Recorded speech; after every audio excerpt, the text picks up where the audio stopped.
Alhamdulillahi Rabbil Alameen wassalatu wassalam ala Imam al-Anbiya wal Mursalin Sayyidina Muhammad wa ala alihi wa sahbihi wa ansarihi wa azwajihi wa dhurriyyatihi ajma'in amma ba'd. Believing brothers and sisters in Islam, Assalamu alaikum wa rahmatullahi wa barakatuh. Welcome back to this, another of our sittings. As it was advertised by the admins, tonight we shall be covering the topic Israa Wal Miraaj. We are presently in the month of Rajab, so because of that I found it necessary to speak to you on the topic Israa Wal Miraaj. What do you understand from these two words? Israa is one word and Al-Miraj is another word. Al-Isra, the word Isra means a journey by night.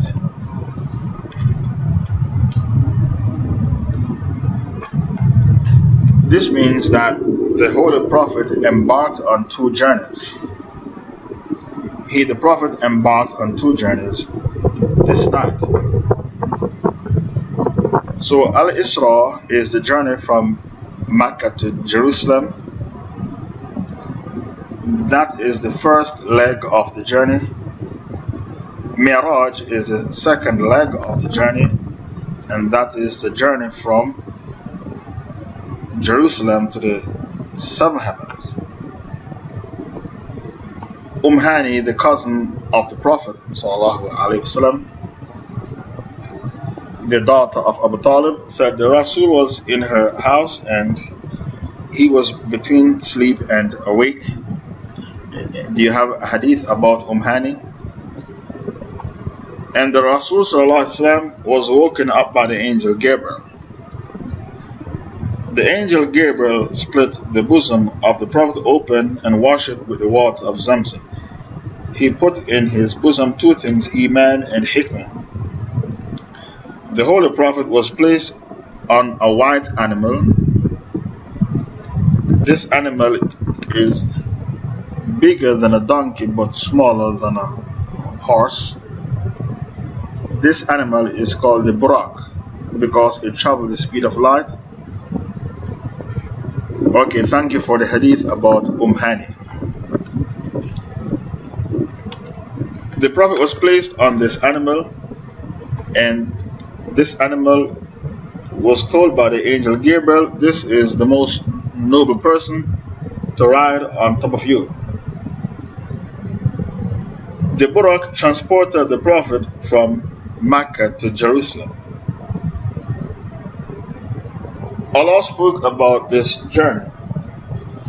This journey can be found in Surah 17 verse 1. Allah spoke about this journey in Surah 17 verse 1. So Allah Ta'ala said, Subhanalladhi asra bi'abdihi laylan min al-masjid al-haram ila al-masjid al-aqsa alladhi barakna hawlahu linuriyahu min ayatina innahu huwa as-sami' al-basir. Glorified and exalted be He who has taken His servant by night from Masjid al-Haram to Masjid al-Aqsa, whose neighborhood we have blessed, whereof we have blessed it, in order that we might show him our signs, our evidences, our lessons. Verily He is the all-hearer, the all-seer. This ayah is talking about the journey of Israa Wal Miraaj. There is difference of opinion. Did the Prophet embark on this journey in body and soul, or was it merely a dream?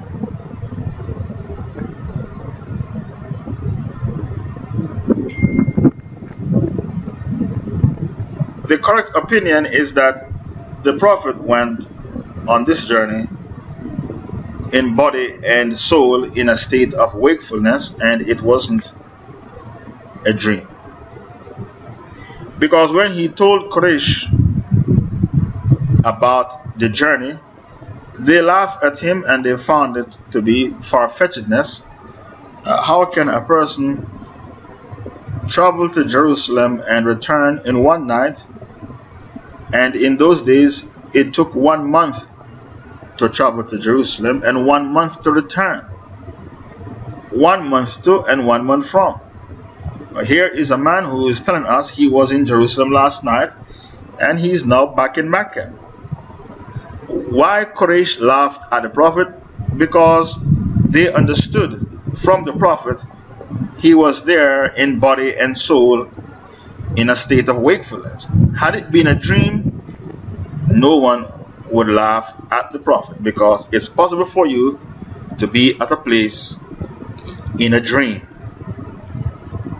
The second evidence advanced by the scholars to say that it was not a dream, the Prophet went there with body and soul, is because Allah used the word abd. I took my abd. The word abd means my servant, and the word abd means a person. The word abd means an individual who was taken there in body and soul. This is the argument advanced by the scholars. Upon arrival at Jerusalem, the angel put in front of the Prophet 2 cups. One was filled with milk and the other cup was filled with wine. The angel told the Prophet to choose one of the cups, and the Prophet chose the milk. When the Prophet chose the milk, the angel said, Asabta al-Fitra, you have chosen the natural path.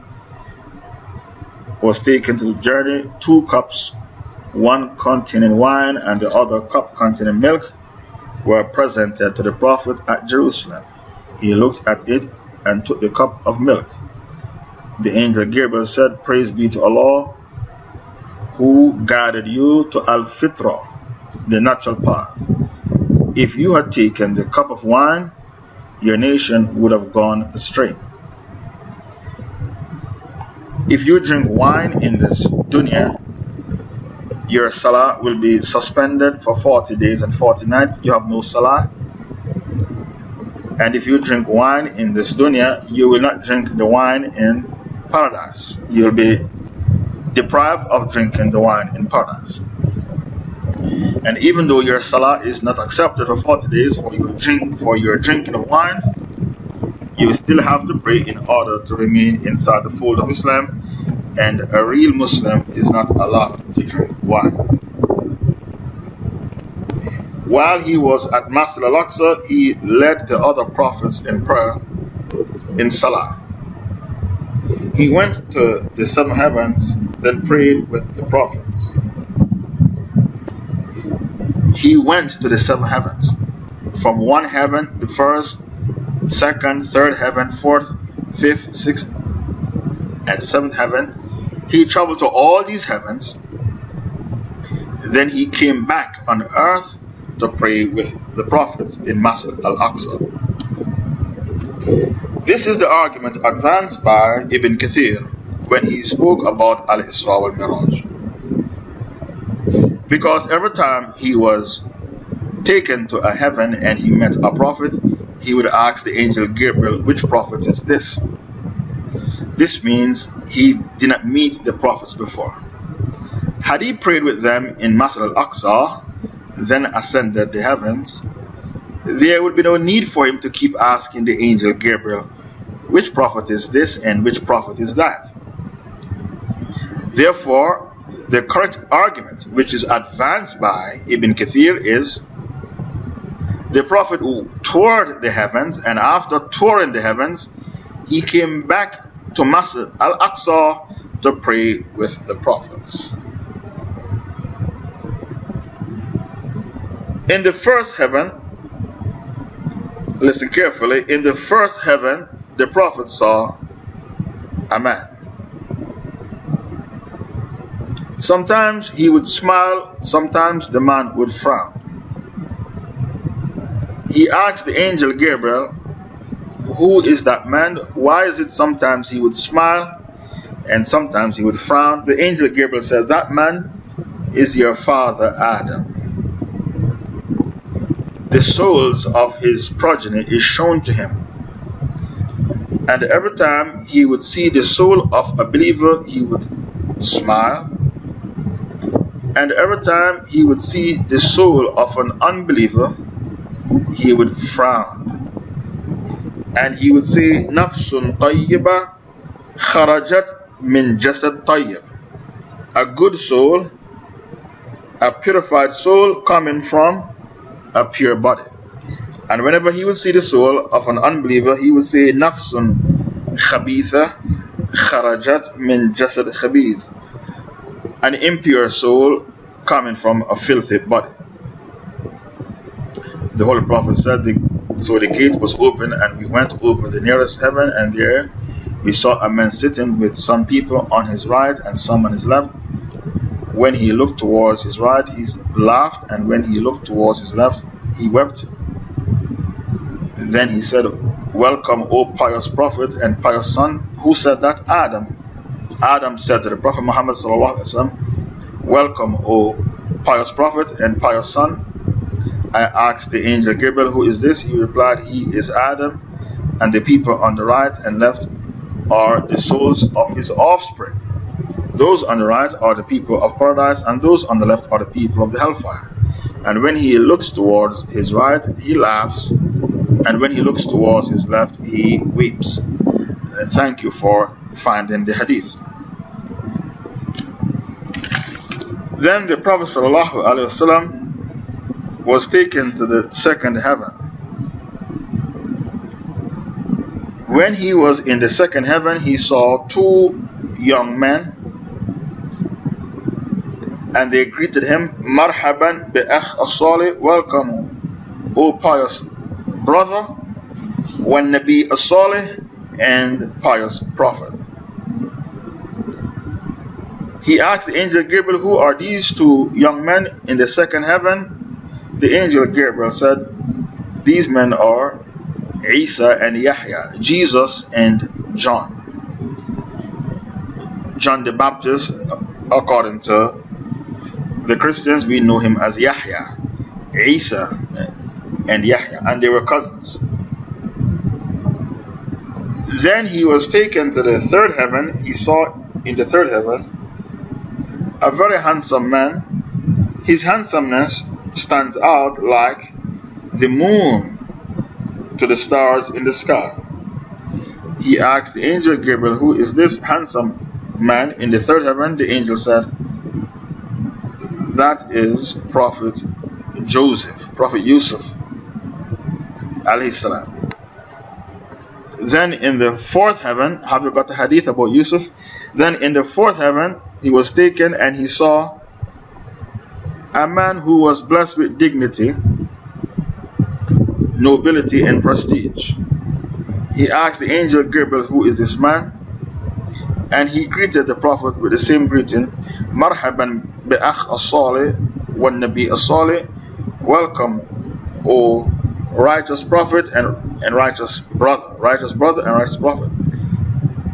In the fourth heaven, he saw this man. He asked the angel Gabriel, who is this man? The angel Gabriel said, this man who you met in the fourth heaven is Idris. In Arabic, Idris. In English, they say Enoch. The pen, the column, the first person to use the column was Idris, the pen. He taught us how to use a pen. And the first person to use the scales was Idris. And the first person to discover measurement was Prophet Idris. Then he was taken to the fifth heaven. He passed by a middle-aged man, the best middle-aged man I've ever seen, with long beard. I asked Jibril, who is this middle-aged man? Jibril said, this was the Prophet loved by Bani Israel. Which Prophet was that?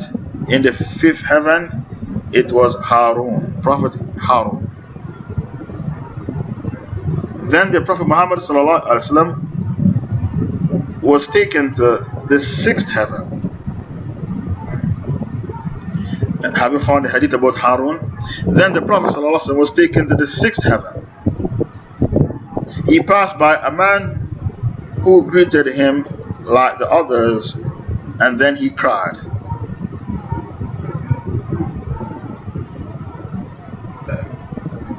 Did you find the hadith about Harun in the...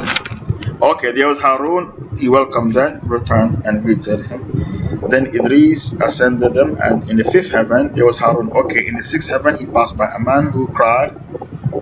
He asked the angel Gabriel, who is this man? Angel Gabriel said, that is Prophet Moses. Musa was in the sixth heaven. The angel Gabriel will now ask him, why did you cry when you met the Prophet Muhammad? So Jibril said, why did you cry? He said, I cried because Bani Israel, they claim that I am the best prophet.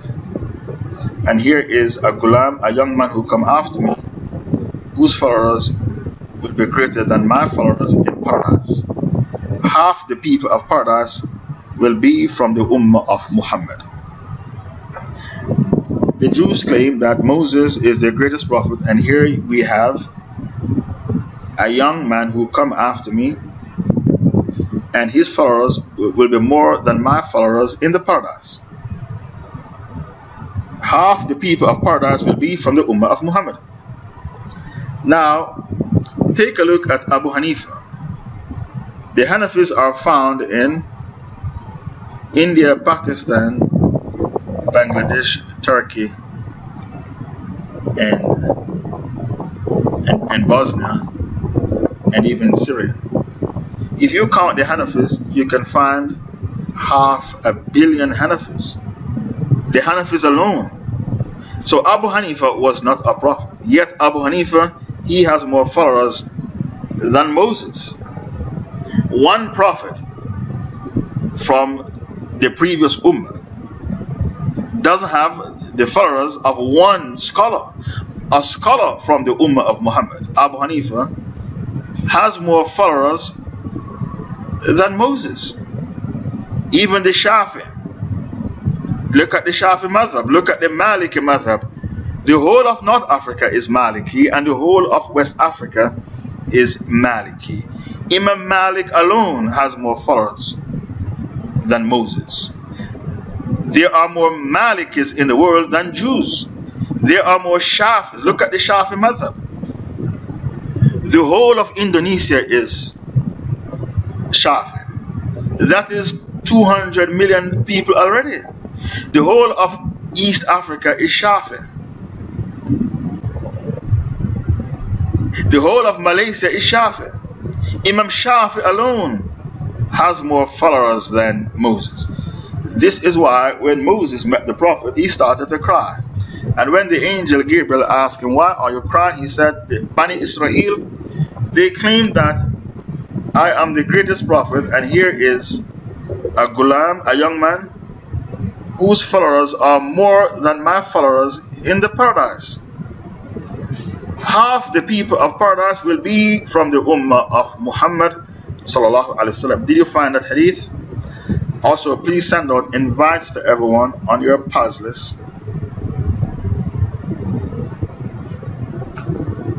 so that they know that the dars has started. We continue our dars. Then the Rasul sallallahu alaihi wasallam was taken to the seventh heaven. He passed by a man sitting on a chair with a lot of children around him. He asked the angel Gabriel, who is this man and who are the children around him? The angel said, that man is Prophet Abraham. Abraham is in the seventh heaven. And who are the children around him? The angel said, these children are the children of the kuffar who died before reaching the age of puberty. According to our Aqidah, if a Hindu or a Buddhist should have a child and the child died before reaching the age of puberty, that child will be in paradise, because the child did not reach the age of accountability. And these children who died before reaching the age of puberty will be in paradise with Abraham. And the Prophet said, كُلُّ مَوْلُودٍ يُولَدُ عَلَى الْفِطْرَةِ, every child was born upon fitrah. فَأَبَوَاهُ يَهُوِّدَانُهُ أو يُنَصِّرَانُهُ أو يُمَجِّسَانُهُ. It was his parents who made him a Jew, a Christian, or a fire worshipper. Every child was born upon the fitrah. So these children who died before reaching the age of puberty will be in paradise with Abraham. Did you find a hadith about Abraham that the Prophet saw him in the seventh heaven? I saw Abraham, whom I resembled more than any of his children did. Yes, I saw Abraham, who I resembled more than any of his children did. The Rasul Sallallahu Alaihi Wasallam resembled Abraham more than anyone else. The Khawarij are of the opinion that the children of the Kuffar will be in the hellfire, but we don't take our deen from the Khawarij, because they are extremists. We believe that because they died before reaching the age of puberty, they will be in paradise with Abraham. Then the Rasul passed by an angel who is called Khazin an-Nar, the keeper of the hellfire. And this angel did not smile with the Prophet Sallallahu Alaihi Wasallam. And he asked the angel Gabriel, who is this angel? He said, this angel is a keeper of the hellfire. He has never smiled with anyone, and he will never smile with you either. This journey took place on the 27th of Rajab. And this journey, Al-Israa Wal Miraaj, took place approximately 18 months before the migration of the Prophet from Mecca to Medina. And this journey took place in a year called the Year of Grief. So 10 years after the prophethood, 10 years after the prophethood is called the Year of Grief. So why 10 years after the prophethood is classified as the Year of Grief for the Prophet?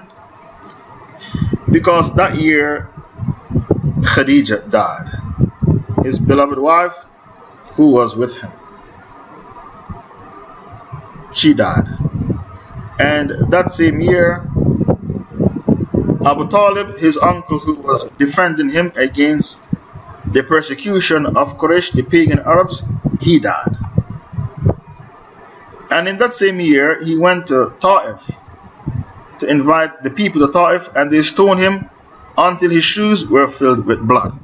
So 3 bad things happened to the Prophet that year, and because of that, it is classified as the Year of Grief for the Prophet. The Prophet told Aisha that the worst day in his life was the day of Ta'if, because Aisha used to think the worst day in the life of the Prophet was the day of Uhud. But the Prophet told Aisha, no Aisha, that is not the worst day in my life when I lost one of my teeth at Uhud. The worst day in my life was when I went to Ta'if to invite the pagan Arabs to Islam, the idol worshippers, and they stoned me until my shoes were filled with blood. And the Rasul Sallallahu Alaihi Wasallam made a dua when they stoned him at Ta'if. He said, Allahumma inni ilayk ashku da'fa quwwati wa qillat hilati wa hawani ala nas anta rabbul mustar'afin wa anta rabbi ila man takluni ila ba'idin yatajahhamuni am ila adun malaktuhu amri idha lam yakun bika ghadabun alayya fala ubali ghayra an rahmatak awsa'ni.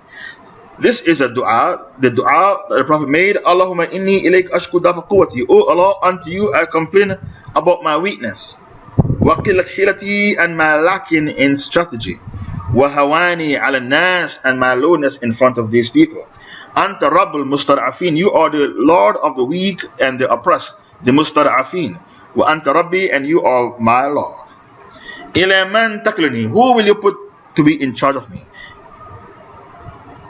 Ila ba'idin yatajahhamuni, to a person who is far removed from me. Am ila aduin malaktu amri, or to an enemy will you put my affairs in the hands of my enemy.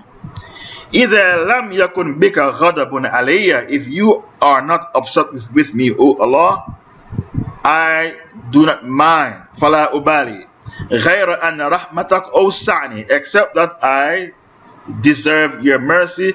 I am in need of your help, your mercy. When the Rasul made this dua, the angel Gabriel came down from the heavens with another angel and said, O Muhammad, Allah has heard your dua, your prayers, and Allah has answered your prayers. This angel is the angel of the mountain. If you command him, he can cause the two mountains of Ta'if to collide and bury all the people of Ta'if. Command him and he will do what you command. But the Prophet ﷺ did not accept the offer presented to him by the angel Gabriel. Instead, he made dua for the people. He said, لَعَلَّ اللَّهُ يُخْرِجْ مِنْ أَصْلَابِهِمْ, maybe Allah will cause to come from their loins children that will worship him, Allah alone, without ascribing anything as partners unto him. The reason why the Prophet didn't accept the offer to bury the people of Ta'if with the two mountains is because he was sent as a mercy for mankind. Allah said in Surah 21, verse 107, وَمَا أَرْسَلْنَاكَ إِلَّا رَحْمَةً لِلْعَالَمِينَ. Surah 21, 107, we did not send you, Muhammad, except as a mercy for mankind. So because he, Muhammad, was sent as a mercy for mankind, he didn't accept the offer presented to him by the angel Gabriel alayhi salam.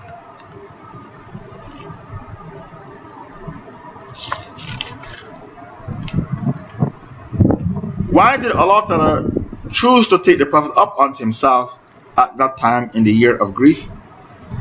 It's because three things happened to the Prophet.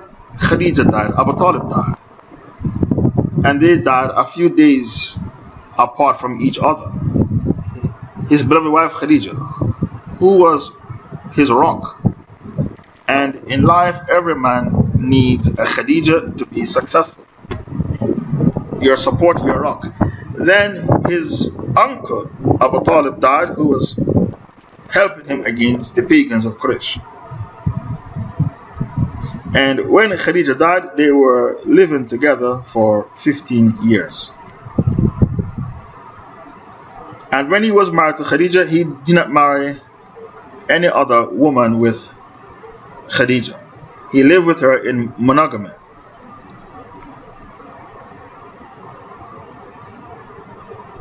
And the third bad thing that happened to the Prophet was that he went to Ta'if and they stoned him until his shoes were filled with blood.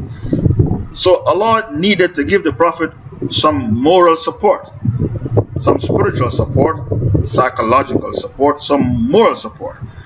So he took the Prophet up unto himself to speak to the Prophet and to remind the Prophet of his many favors that he has bestowed upon him, and that he will never abandon him and he will never forsake him. So the Prophet needed that support.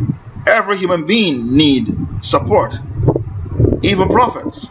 So if a prophet needs support so that he doesn't become weak in his faith, what about an ordinary human being who is not a prophet?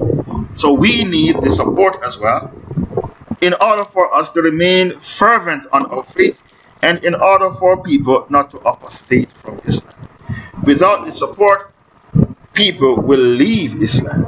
And many times we give people the Shahada and we abandon them without any sort of support.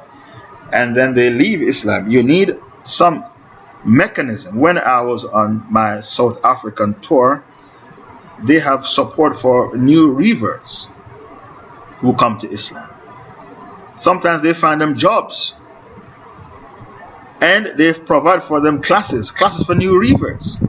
How? Because I was invited to those classes to give lectures to these new reverts on spiritual topics like the 7 conditions of Shahada. I was invited to these classes. See, sometimes there are black reverts and white reverts, and a few Hindu reverts. I didn't see any Buddhist revert. So without this support, people will become weak in their faith. Even the Prophet needed support. And because of that, Allah took him on the journey of Al-Israa Wal Miraaj. This journey of Al-Israa Wal Miraaj is one of the greatest miracles of the Prophet Muhammad sallallahu alaihi wasallam. And those who claim he went there in a dream, because for you to go up to the heavens you need oxygen. We say to them, it is easy for Allah to take Muhammad up onto himself and provide him with the oxygen that he needs. This is the argument of some people. If you climb Mount Everest, you need oxygen to climb Mount Everest. So how could Muhammad go to the heavens, the seven heavens, without any oxygen? That's not possible. Therefore, he went in the form of a dream. This is the argument of the modernist. We say to them, it is very easy for Allah to take Muhammad up onto himself on the journey of Al-Israa Wal Miraaj and provide him with the oxygen that he needed when he was in the seventh heaven speaking to Allah Ta'ala.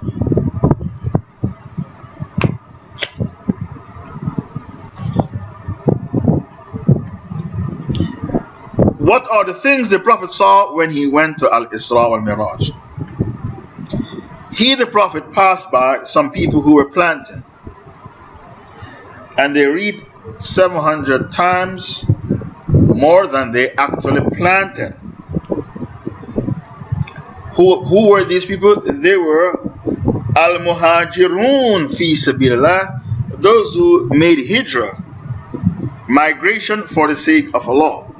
And Allah Ta'ala spoke about the importance of hijrah in Nisa 97. Surah 4 verse 97. So Allah said, إِنَّ الَّذِينَ تَوَفَّهُمْ الْمَلَائِكَةُ ظَالِمِي أَنفُسِهِمْ قَالُوا فِيمَ كُنْتُمْ قَالُوا كُنَّا مُسْتَضْعَفِينَ فِي الْأَرْضِ قَالُوا أَلَمْ تَكُنْ أَرْضُ اللَّهِ وَاسِعَةً فَتُهَاجِرُوا فِيهَا فَأُولَٰئِكَ مَأْوَاهُمْ جَهَنَّمُ وَسَاءَتْ مَصِيرًا. Those who the angels snatched their souls while they lived among the kuffar, even though migration was obligatory for them, the angels will say to them, in what condition were you? They will reply to the angels, we were mustada'afin, we were weak and oppressed in the land. The angels will say, wasn't Allah's earth spacious enough for you to immigrate therein? Such men will find their abode in the hellfire. What an evil destination, because they lived among the kuffar, and the kuffar forced them to apostate like the kuffar of Europe and America. If you live among these people, they'll force you to apostate. And you're going to say on the day of recompense, we were weak and oppressed in the land. Or you will say to the angel when they snatch your soul, we were weak and oppressed in the land. This is why we stopped practicing. The angels will say, wasn't Allah's earth spacious enough for you to make hijrah? Okay, bring me the other ayah for the sake of justice. Bring me ayah 98 for the sake of justice. Because Allah Ta'ala said, you will be in hellfire for living among the kuffar. And then Allah Ta'ala said, إِلَّا الْمُسْتَضْعَفِينَ مِنَ الرِّجَالِ وَالنِّسَاءِ وَالْوِلْدَانِ لَا يَسْتَطِيعُونَ حِيلًا وَلَا يَهْتَدُونَ.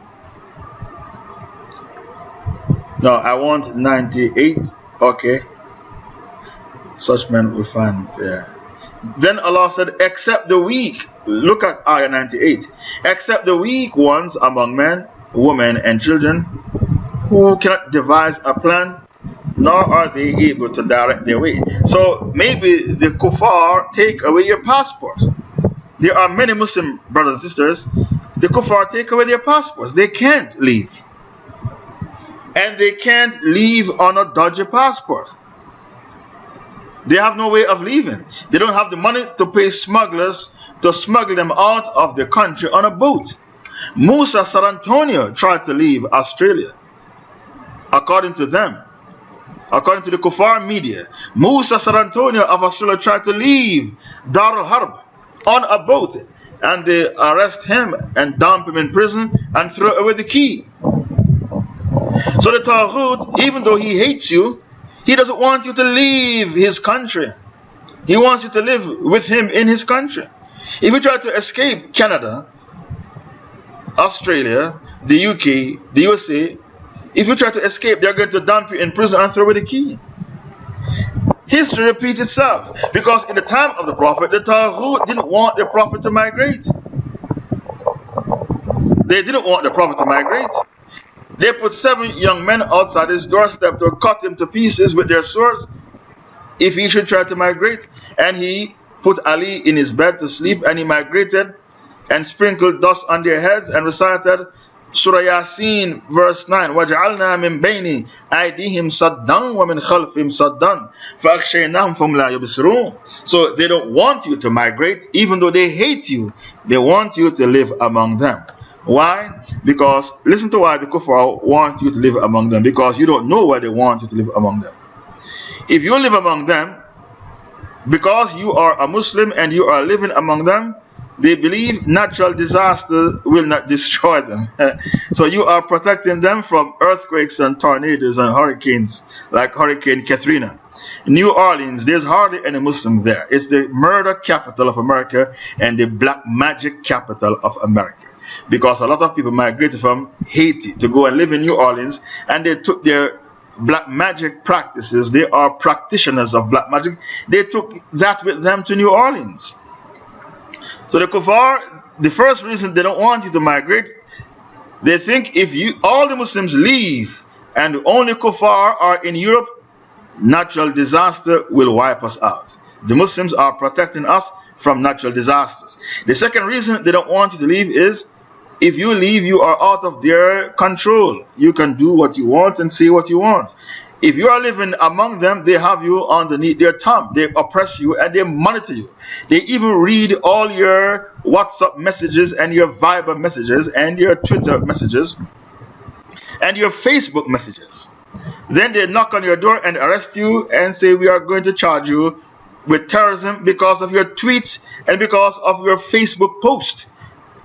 You put up a status on Facebook supporting the Islamic State. Therefore, we are going to charge you with supporting terrorism. If you are living in another country, how can they arrest you? But if you are living in their house, because when you are living in Dar al-Harb, the land of the enemy, we say to you, you are living behind enemy lines. Every Muslim who is living in Europe and America is guilty of living behind enemy lines. And these are the people, Allah said, when the angels snatched their souls, the angel will say, wasn't Allah's earth spacious enough for you to migrate? Why did you choose to live behind enemy lines? You live behind enemy lines because some people, all they care about is their bellies and their private parts. Many people, well, most people, all they are concerned about is their bellies and their private parts. They want comfort, so because of that, they willingly choose to live behind enemy lines. These are the people Allah condemned to the hellfire in Nisa 97. Then Allah made an exception. Some people will not go to the hellfire even though they live behind enemy lines, because they couldn't find a strategy to escape from Dar al-Harb. The kuffar took away their passports and they couldn't leave Dar al-Harb, like the 2 white reverts from Canada. One of them used their car to run over some soldiers. He killed 2 of them in Canada. And the other one, he took his pump-up shotgun and he went to the parliament in Ottawa, the capital, to shoot up the parliament. Why these 2 white reverts did that? Because the kuffar took away their passports and said, you are not allowed to migrate from Canada. You have to stay with us.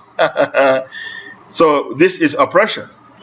This is the ultimate oppression. When I came back from the UK, the Jamaican government, they gave me a 10-year passport. I said, travel the world, go and travel. You are free. You are a free man in our country. And I took the passport to tour 12 African countries. Do you think a white country would do that? Give me a 10-year passport and say, go and travel the world? Never. They will never issue you a passport, because white countries are extremely oppressive. This is why France banned the hijab and banned the niqab. They want to ban circumcision. They want to ban halal meat, claiming you have to stun the meat with electricity before you cut the throat of the animal. You are concerned about the pain the animals feel. When are you going to be concerned about the pain Muslim children are feeling in Burma at the hands of the Buddhists, or in Kashmir at the hands of the Hindus, the cow worshipping Hindus, or in Syria, in Iraq, in Palestine? What about Palestine and Kashmir? When will you be concerned about the pain Muslims are feeling in these places? All you are concerned about is the pain that the cow will feel.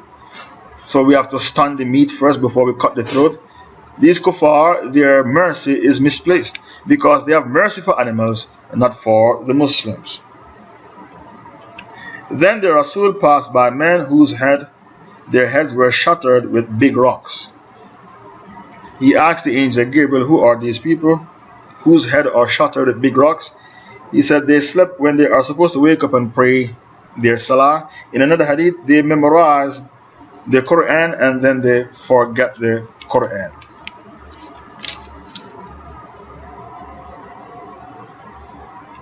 Then he passed by some men who were eating from the bitter fruit of zakum. This fruit, when you eat it, it causes your stomach to boil with hotness. The tree of zakum. These people who ate from the tree of zakum, they refused to pay their zakah, even though zakah is one of the 5 pillars of Islam. Some people, because of greed, they refuse to pay zakah. And such people, their wealth will become snakes entangled around their necks, biting them when they are inside the grave. Speaking to them and say, I am your wealth, the zakah which you refuse to pay. Refusing to pay the zakah, claiming that zakah is not compulsory any longer, is kufr, and it nullifies your shahada and it ejects you outside the fold of Islam. And because of that, Abu Bakr as-Siddiq fought people who refused to pay the zakah. And we granted the vision and we made you see the witness, and we also, as a trial, even the sight which Allah Apostle shown on the night of Israa Wal Miraaj or Bayt al-Maqdis, who actually sights, not dreams. And the cursed tree mentioned in the Quran is the tree of zakum. Thank you. Then the Rasul passed by men who were eating from decomposed meat, and they leave off the fresh meat. They ate rotten meat, decomposed meat, with flies and worms, and they leave off the good meat. He asked the angel Gabriel, who are these men? These men, in the dunya, they abstained from their wives, and they went having intercourse with women who are not their wives. They abandoned their wives and went having intercourse with women who are not their wives.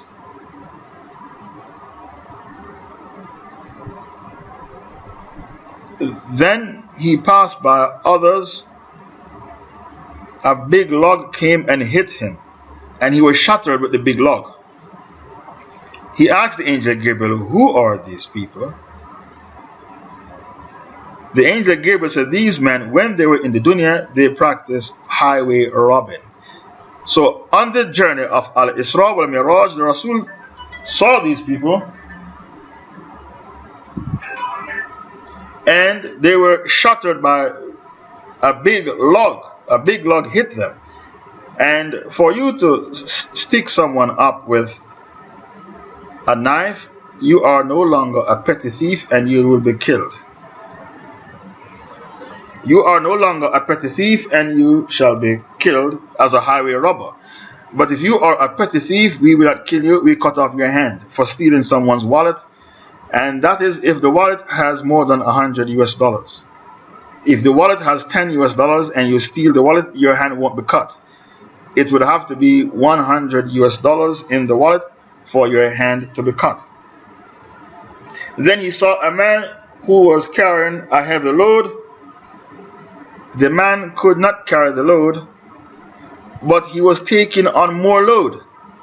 He asked the angel, who is this man? The angel said, when he was in the dunya, the life of this world, he took on more responsibilities than he could manage.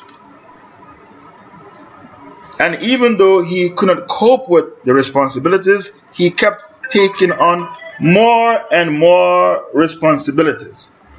He kept on taking on more and more responsibilities, even though he could not cope with the responsibilities.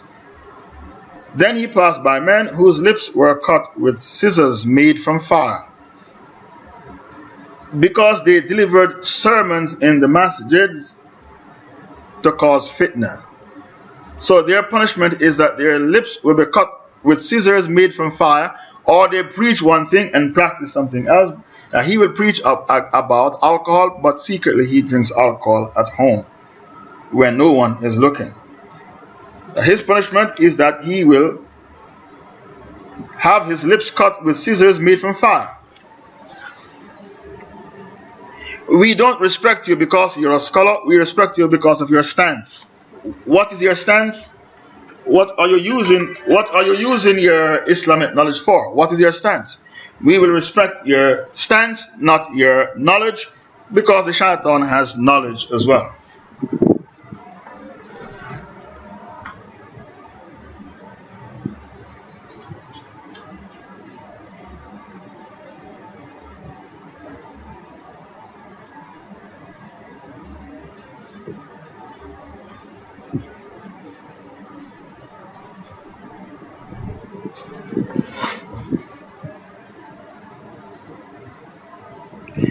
Then he passed by men whose lips were big like the lips of camels, and these men were eating hot fire coal. Lips big like camels, eating fire coal, live fire coal. Bismillah, did you find the hadith? On the night on which I was taken on the night journey, I saw men whose lips were being cut with scissors of fire.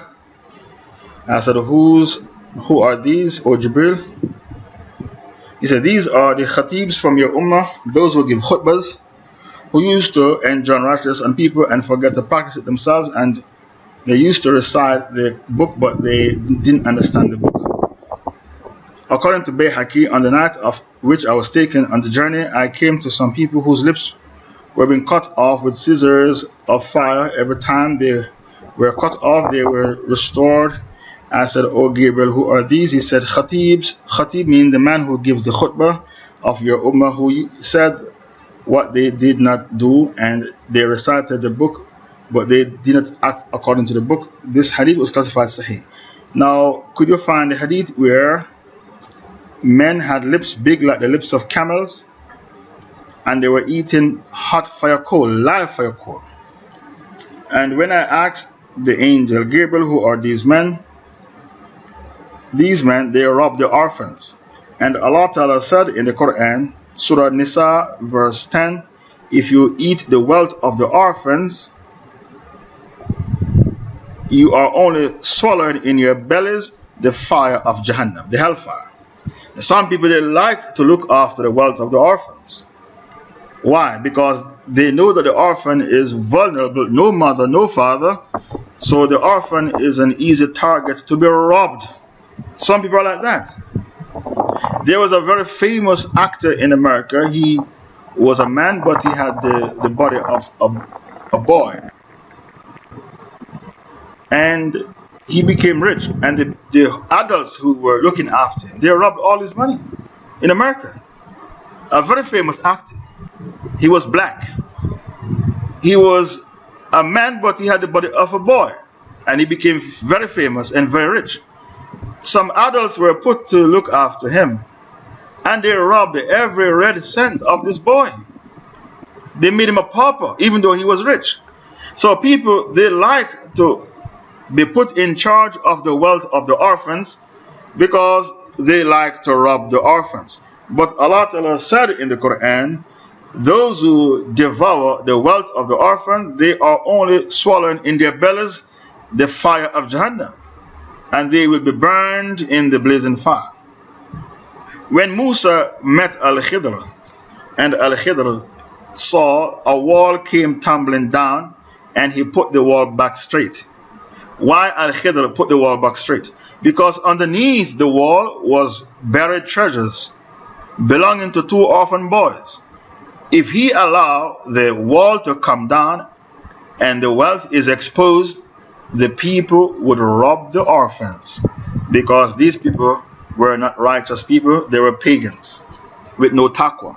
They would not hesitate to rob the orphans. And the Prophet said in a famous hadith, stay away from the 7 major sins. Ijtanabu as-sab'a mubiqat. Stay away from the 7 most dangerous, heinous crimes. The 7 worst sins. They said, what are these sins, O Messenger of Allah? He said, shirk, which is polytheism, magic, murder, riba, which is the interest, to rob the orphan, to eat up the wealth of the orphan, to slander pious, believing Muslim women, and to run away from the battlefield. So the 5th is to rob the orphan, the 6th to slander pious, believing Muslim women, and the 7th to run away from the battlefield. These are the 7 worst sins the Rasul warned us about. Then he passed by a rock. A cow came out of the rock, and the cow tried to get back inside the rock, but the cow wasn't able to get back inside the rock. And when he asked the angel Gabriel, what is this? He said, this is the similitude of a man. He said something in the dunya and he hurt the person with his words, and he would like to take it back, but he cannot take it back. Then he saw a small hole and a huge bull coming out of it. The bull began to try entering the hole again. The bull tried to get back into the hole, but he could not get back. Why? Because this is the similitude of a man. He said something in the dunya to hurt people. He would like to take back his words, but he couldn't take it back. Why? Because the damage has already been done. The damage has already been done. And the Prophet said, Al-Muslimu man salim al-Muslimin min lisanihi wa yadihi.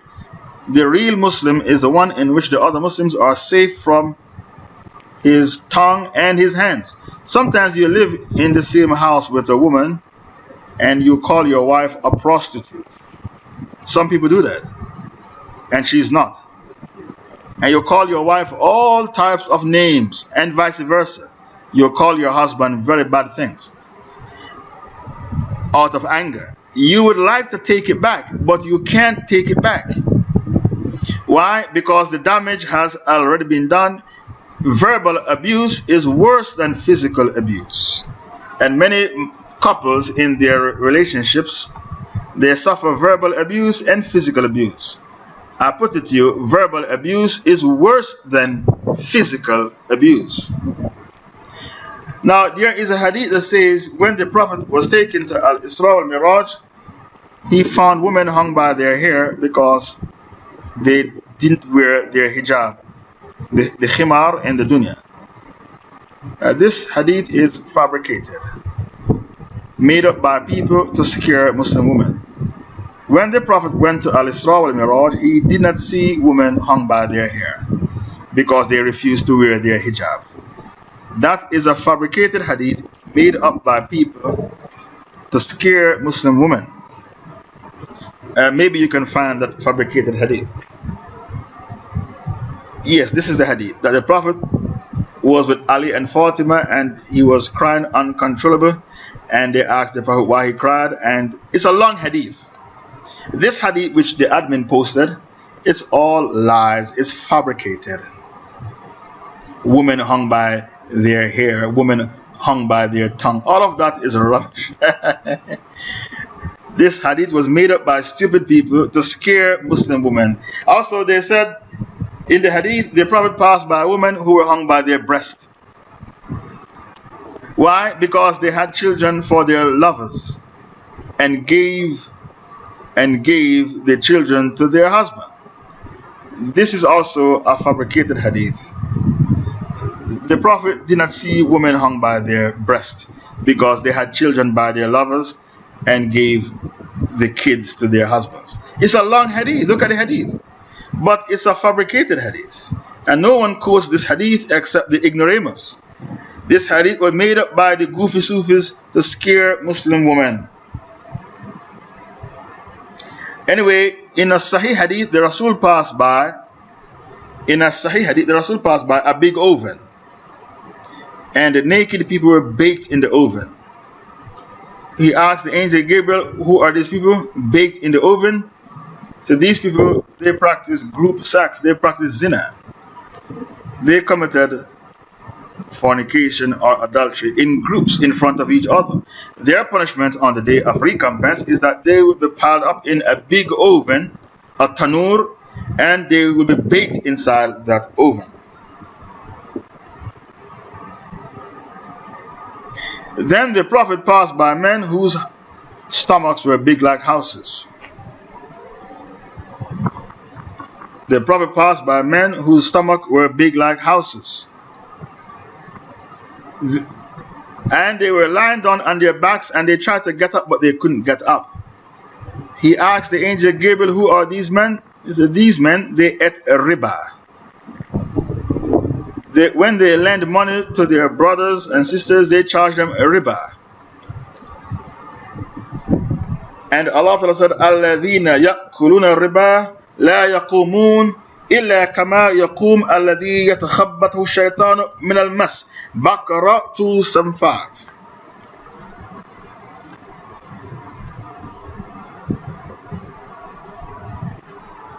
I said to my companions, "Who are these two persons?" They said, "Move on." So we went on and we came to something like a tanur, a kind of oven lined with clay, usually used for baking bread.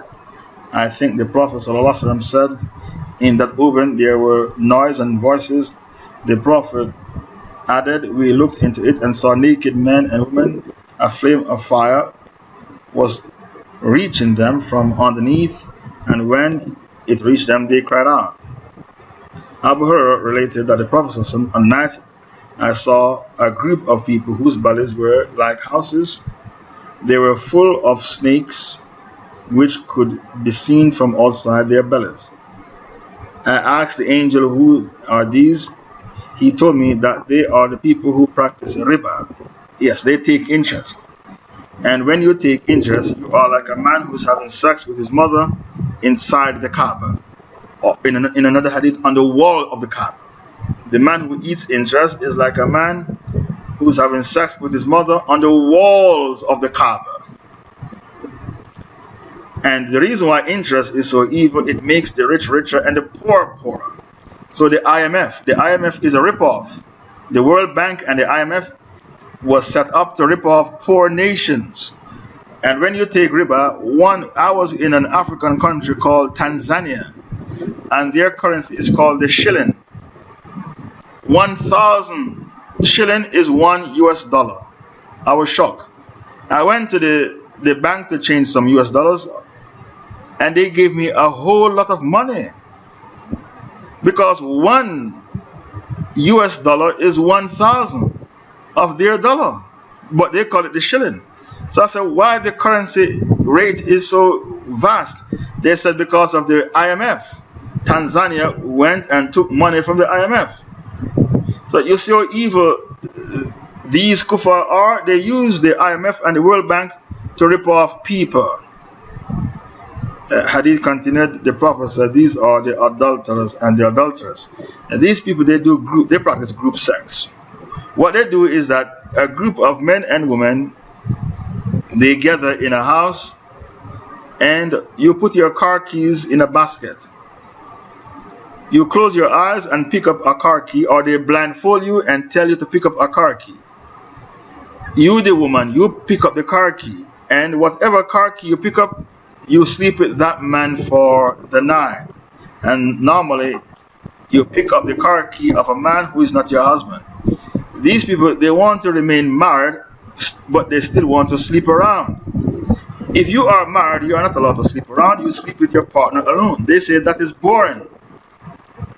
That is boring. When I was in prison in the UK, I questioned the prisoners I was locked up with about many things, a lot of things. And I said, how old were you when you start becoming sexually active? They said I was 12 years old. I said, who was your partner? They said, the housemaid. The housemaid taught me how to have sex.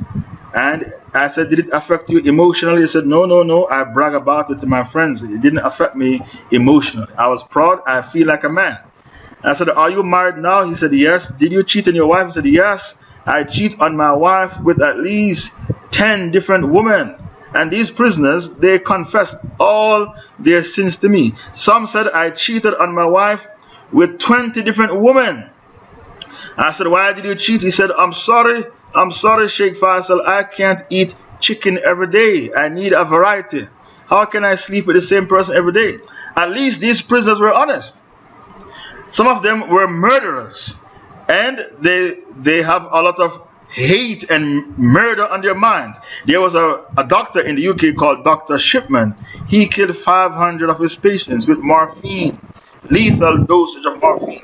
And these prisoners said that was a wonderful doctor because he was killing old people. When people become old, we should kill them so that young people can inherit their property. Because if they live long, they will use up their property. But if you kill them, then young people can inherit their property. Then they believe in euthanasia. These people believe in euthanasia. Anyone who's in a wheelchair should be euthanized. Anyone who's too old should be euthanized because it's too difficult to look after old people. It's a burden. So they should be euthanized. And they believe that fat people should also be euthanized. Anyone who's too fat should be euthanized. I couldn't believe I was locked up with people like this. I couldn't believe the type of people I was locked up with. How did I realize who I was locked up with? Because I interviewed them and they opened up to me. I said, I'm going to write a book about you. They said, oh, don't put my real name, put a fake name in the book because people know who you're talking about. Don't put my real name in the book, Sheikh Faisal, put a fake name. I interviewed many, many prisoners and they open up to me and tell me crimes that they commit. All of them, most of them open up to me. I could write a book about crime. I could educate the British police about crime. After living with these people for 4.5 years. And they open up to me. I could write a book and educate the British police about crime. Subhanallah. These people were very, very evil people. Then they brag and boast. Oh, Sheikh Faisal, you don't understand. When I was on the outside, I seduced mother and daughter. I used to go to bed with mother and daughter. I said, why did you do that? They said, because the mother has her needs as well. Why should I ignore the mother? She also has her needs. These are the type of people I was locked up with. Anyway, thank you for finding the hadith about the people in the oven, naked people in the oven. And when the Prophet asked, who are these? The angel said, adulterers and adulteresses, people who commit adultery, males and females. And I said to you, these people, they do wife swapping. Wife swapping. Why?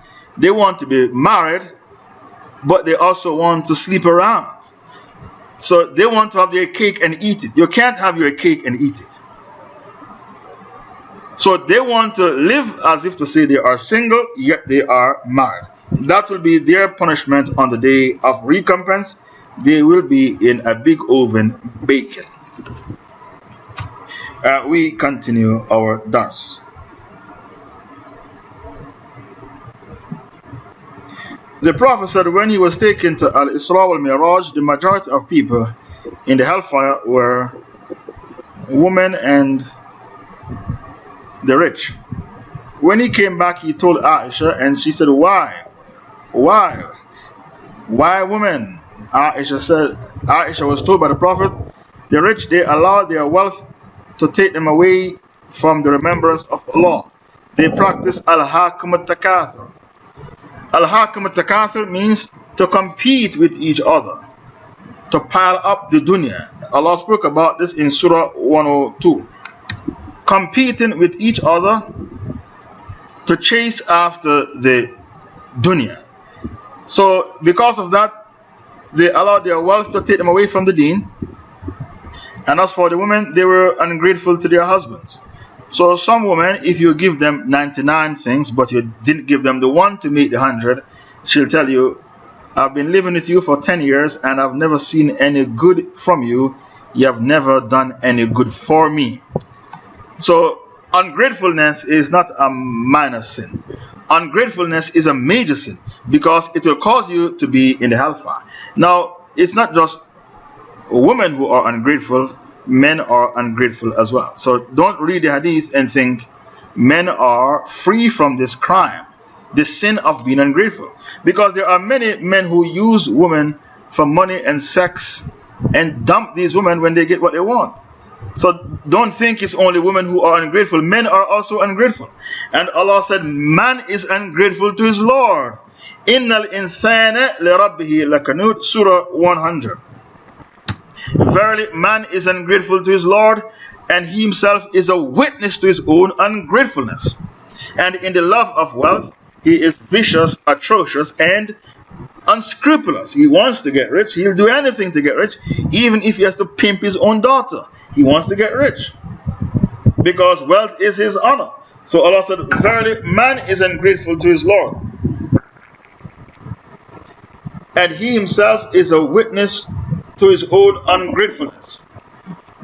And I want from ayah 6 to 8. I beg your pardon. Innal insana li rabbihi lakanud. Verily, man is ungrateful to his Lord, and he himself is a witness to his own ungratefulness. And in the love of wealth, he is violent. He is violent. He is unscrupulous, atrocious, vicious. Because he wants to get rich, because wealth is his honor. His wealth is his honor. He is so unscrupulous, he says the end justifies the means. He believes in the ideology of Machiavellian, the Italian philosopher, Machiavellian. The end justifies the means. I need to get rich even if I have to pimp my own mother and my own daughters. This is the mentality of man. So Allah said he is ungrateful and he is a witness. Now look at Christopher Hitchens, a very famous British philosopher. Christopher Hitchens wrote a book, God is Not Great. And he rubbished God in his book.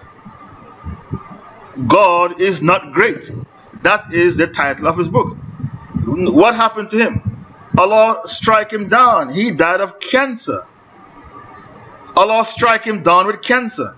He used to have his hair on his head, a head full of hair, but when he got cancer, he didn't have any hair on his head because of his chemotherapy, and he was on TV still speaking bad about God.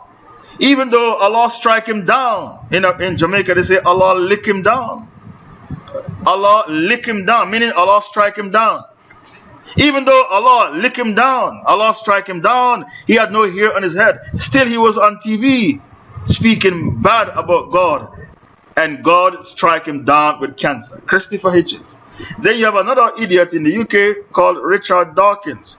He wrote a book, The God Delusion.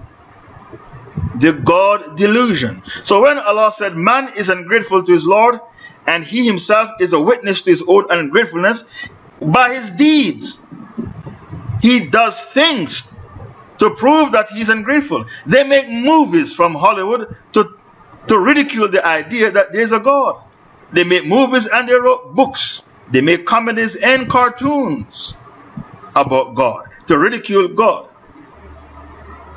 This is why Allah said he is a witness to his own ungratefulness. We continue our dars. In paradise, the Prophet passed by a beautiful virgin. He asked the angel Gabriel, who is this woman? The angel Gabriel said, that beautiful virgin belonged to Zayd ibn Haritha. Then the Rasul passed by a palace, a mansion in paradise, and a beautiful woman was sitting in the courtyard. He asked the angel Gabriel, whose palace is that? The angel said, that palace belongs to Umar ibn al-Khattab, the second caliph. When the Prophet came back from Israa Wal Miraaj, he told Umar, he said, Umar, I saw your palace in paradise. I wanted to enter your palace, but I remember your jealousy. And because I remembered your jealousy, I did not enter your palace. Omar cried and said, O Messenger of Allah, how can I be offended if you enter my palace?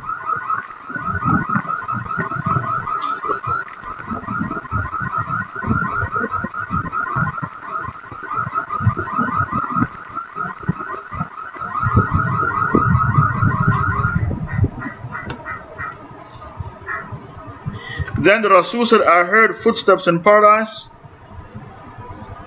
ahead of me, and those footsteps I heard belonged to Bilal ibn Rabah. He asked Bilal, what did you do for the Prophet to hear your footsteps in paradise?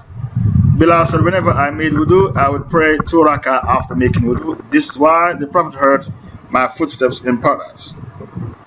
Then the angel took the Prophet to the 7th heaven. And the angel stopped and did not go any further. The Prophet was taken aback, he was surprised. He said to the angel Gabriel, why did you stop? The angel Gabriel said, O Muhammad, if I should stand in that place where you are standing, I would be completely destroyed. I don't deserve to stand where you are standing. This place is called Sidratul Muntaha, the lote tree. The Rasul stand by the lote tree. The lote tree, the leaves are big like the ears of the camel. Its roots are found in the 6th heaven, and the branches are found in the 7th heaven. It is not allowed for a person to pass beyond the lote tree. The angel Gabriel could not pass beyond the lote tree. So the angel said, if I should stand where you are standing, O Muhammad, I would be completely destroyed. And Allah spoke about this incident in Surah 53, verse 13. So Allah Ta'ala said, وَلَقَدْ رَآهُ نَزْلَةً أُخْرَى in the Sidratul Muntaha. And he, Muhammad, saw the angel a second time at the lote tree Sidratul Muntaha. Indaha Jannatul Ma'wa, by Jannatul Ma'wa. There are 7 Jannah. One of them is Jannatul Ma'wa.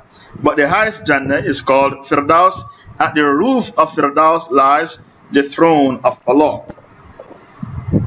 When the Prophet ﷺ stood by the lote tree, and he, Muhammad, saw the angel Gabriel a second time at Sidratul Muntaha. No, shukran. Bring me ayah 14. Bring me ayah 14 as well. A very long conversation took place between Allah and the Prophet Muhammad sallallahu alaihi wasallam.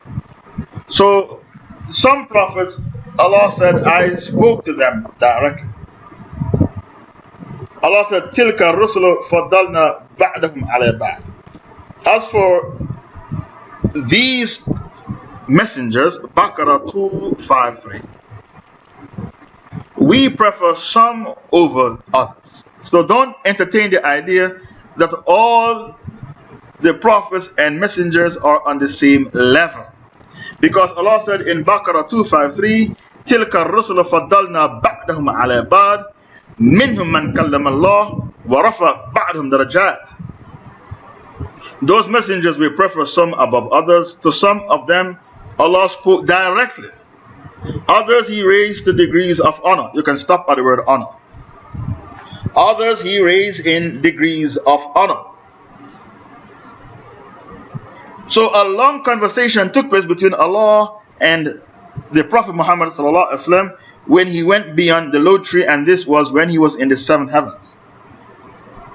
Allah said to the Prophet, I have made you my Habib, my beloved Prophet. There is no Prophet who is loved by Allah more than the Prophet Muhammad sallallahu alaihi wasallam. Allah said, I have opened for you your bosom. When Allah split the bosom of the Prophet Muhammad open, no Muslim is allowed to doubt this incident because Allah spoke about it in the Quran. In Surah 94, Allah said, Alam nashrah laka sadrak. You can bring me from 1 to 4, 94, verses 1 to 4. Alam nashrah laka sadrak wa wada'na anka wizrak alladhi ankadha dhahrak wa rafa'na laka dhikrak. Have we not opened your bosom for you, O Muhammad? We wash your bosom with water of Zamzam and put in it Iman and Hikmah. We remove from you, O Muhammad, your burden, meaning diseases of the heart. You, Muhammad, you had no diseases of the heart because we remove from you your burden. People, we have disease of the heart. Some of us are racist. Some of us are greedy. Some of us are nationalists. Some of us, we have the disease of envy. Some of us, we have the disease of lust. And lust is so dangerous. You have men who even go to bed with their own daughters and stepdaughters, all because of lust, the disease of lust. I can mention at least 15 diseases of the heart that people have. We have pride, arrogance, conceitedness. Why people refuse to accept the truth when they hear it? Because they have the disease of pride in their heart. I have already covered the topic diseases of the heart in this room. Many of you didn't come when I covered the topic. Where were you? Allah knows best. But I have already covered the topic diseases of the heart. So when Allah said, we remove from you your burden, O Muhammad, what Allah meant is we remove from you all types of diseases of the heart. You are not an ordinary human being whose heart is saturated with all types of diseases. And we raise your fame high. So the name Muhammad, listen to the meaning of the words, we raise your name high, your fame. The name Muhammad is called in the Adhan, Muhammad is called in the Iqamah, and Muhammad is called in the Tashahhud. At-tayyatu lillahi wa salawatu wa tayyibat. As-salam ala nabi wa rahmatullahi wa barakatuh. As-salamu alayna wa ala ibadillahi as-salihin. Ashhadu an la ilaha illallah wa ashhadu anna Muhammadan abduhu wa rasuluh. The second prophet in importance to Muhammad is which prophet? Abraham. Because his name is mentioned also in the Salah. Abraham. Allahumma salli ala Sayyidina Muhammad wa ala ali Muhammad kama sallaita ala Ibrahim wa ala ali Ibrahim innaka Hamidum Majid.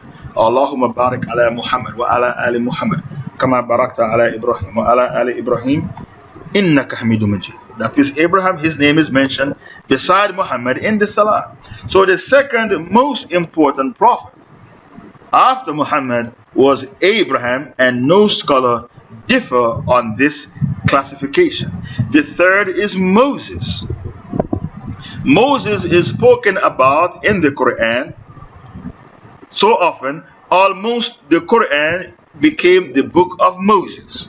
So the third in importance, the third prophet in importance is Moses. So the most important was Muhammad, then Abraham, and then Moses. This is how the scholars arrange the importance of the prophets. And Allah said, Tilka Rusula Faddalna Ba'dhum ala Ba'd. As for the messengers, we prefer some over others. Minhum man kalam Allah. Some of them, Allah spoke to them directly. Allah spoke to Adam directly. Allah said, Ya Adam, uskun anta wa zawjukal jannah. O Adam, dwell thou and thy wife in the garden. Allah spoke to Musa. Allah said, Wa kallam Allah Musa takliman. Allah spoke to Musa when he was by the burning bush to go to the Pharaoh. Go to the Pharaoh. Innahu tagha. He is an oppressor. He is a taghiyah. And Moses was afraid to go to the Pharaoh. Musa said to Allah, we fear that he will oppress us, me and my brother Harun. So if you fear going to prison in your country, you are not a munafiq. If you fear going to Guantanamo Bay and spend some 5, 10, 15 years for a crime you didn't commit in Guantanamo Bay, you are not a munafiq, a hypocrite. Because even Prophet Moses feared the Pharaoh, the tyranny of the Pharaoh. Surah 20, verse 45. Surah 20, verse 45. In spite of Moses being a prophet, yet he was afraid of tyranny and oppression. So if you fear the tyranny of the white man, and you fear going to Guantanamo Bay. It is natural, because Moses was afraid about the tyranny of the Pharaoh of Egypt. So if you fear the tyranny of the white man and refuse to go and live in his country because he has no justice in his country and he is racist, he will dump you in prison for 10, 20 years for a crime you didn't commit, and he will send you to the electric chair for a crime you didn't commit. The white man killed so many black people for crimes they didn't commit. Even the Canadians made a movie about it. The white man in America sent so many black people to the electric chair for crimes they didn't commit. The Canadians made a documentary about it. Then I saw a year ago a white man shooting a black man in his back while he was running away. And then he threw the taser beside him.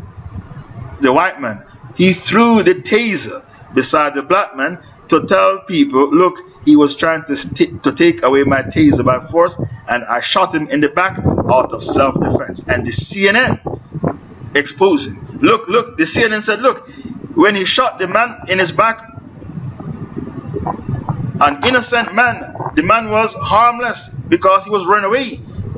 He came over to his dead body and dropped the taser beside his dead body to tell the court, look, he was trying to take away my taser. But he did not know that someone was capturing his crime, his racism, on a mobile phone, a cell phone. So if you fear going to live in the country of the white man because of his tyranny and oppression, and he's a compulsive liar and a racist, you are not a munafiq, you are being wise, because even Prophet Moses was afraid to go and live among the Pharaoh and invite the Pharaoh to Islam, because he said the Pharaoh is a tyrant, he's an oppressor. And when a person is an atheist, he is the worst tyrant, because he doesn't believe in the day of recompense. He can plant evidence on you. If I should live in the country of a white man, I, Sheikh Faisal, they're going to plant a bomb in my car, and when I drive off, after I drive for 5-10 miles, they're going to pull me over with their police car and say, let us search your car. So we found you with a bomb, you're going to go to prison for 50 years, 30 years. But they planted the bomb in the back of my car. That is the white man. He doesn't believe in Allah nor the Day of Judgment. So for him to plant a bomb in the back of your car and said you came to our country to bomb our country, that is very, very easy for them. I saw them dropping the taser at the body of the dead man to tell judge and jury he tried to take my taser away from me. And the CNN had the video.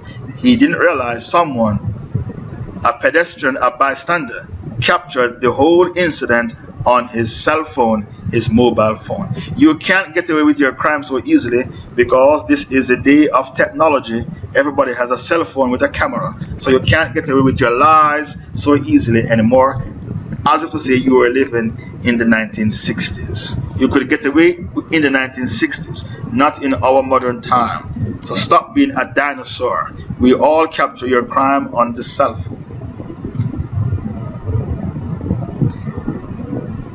The conversation took place between Allah and the Prophet. It was a long conversation. Allah said to the Prophet, I made your people ummatan wasatan, the balanced nation.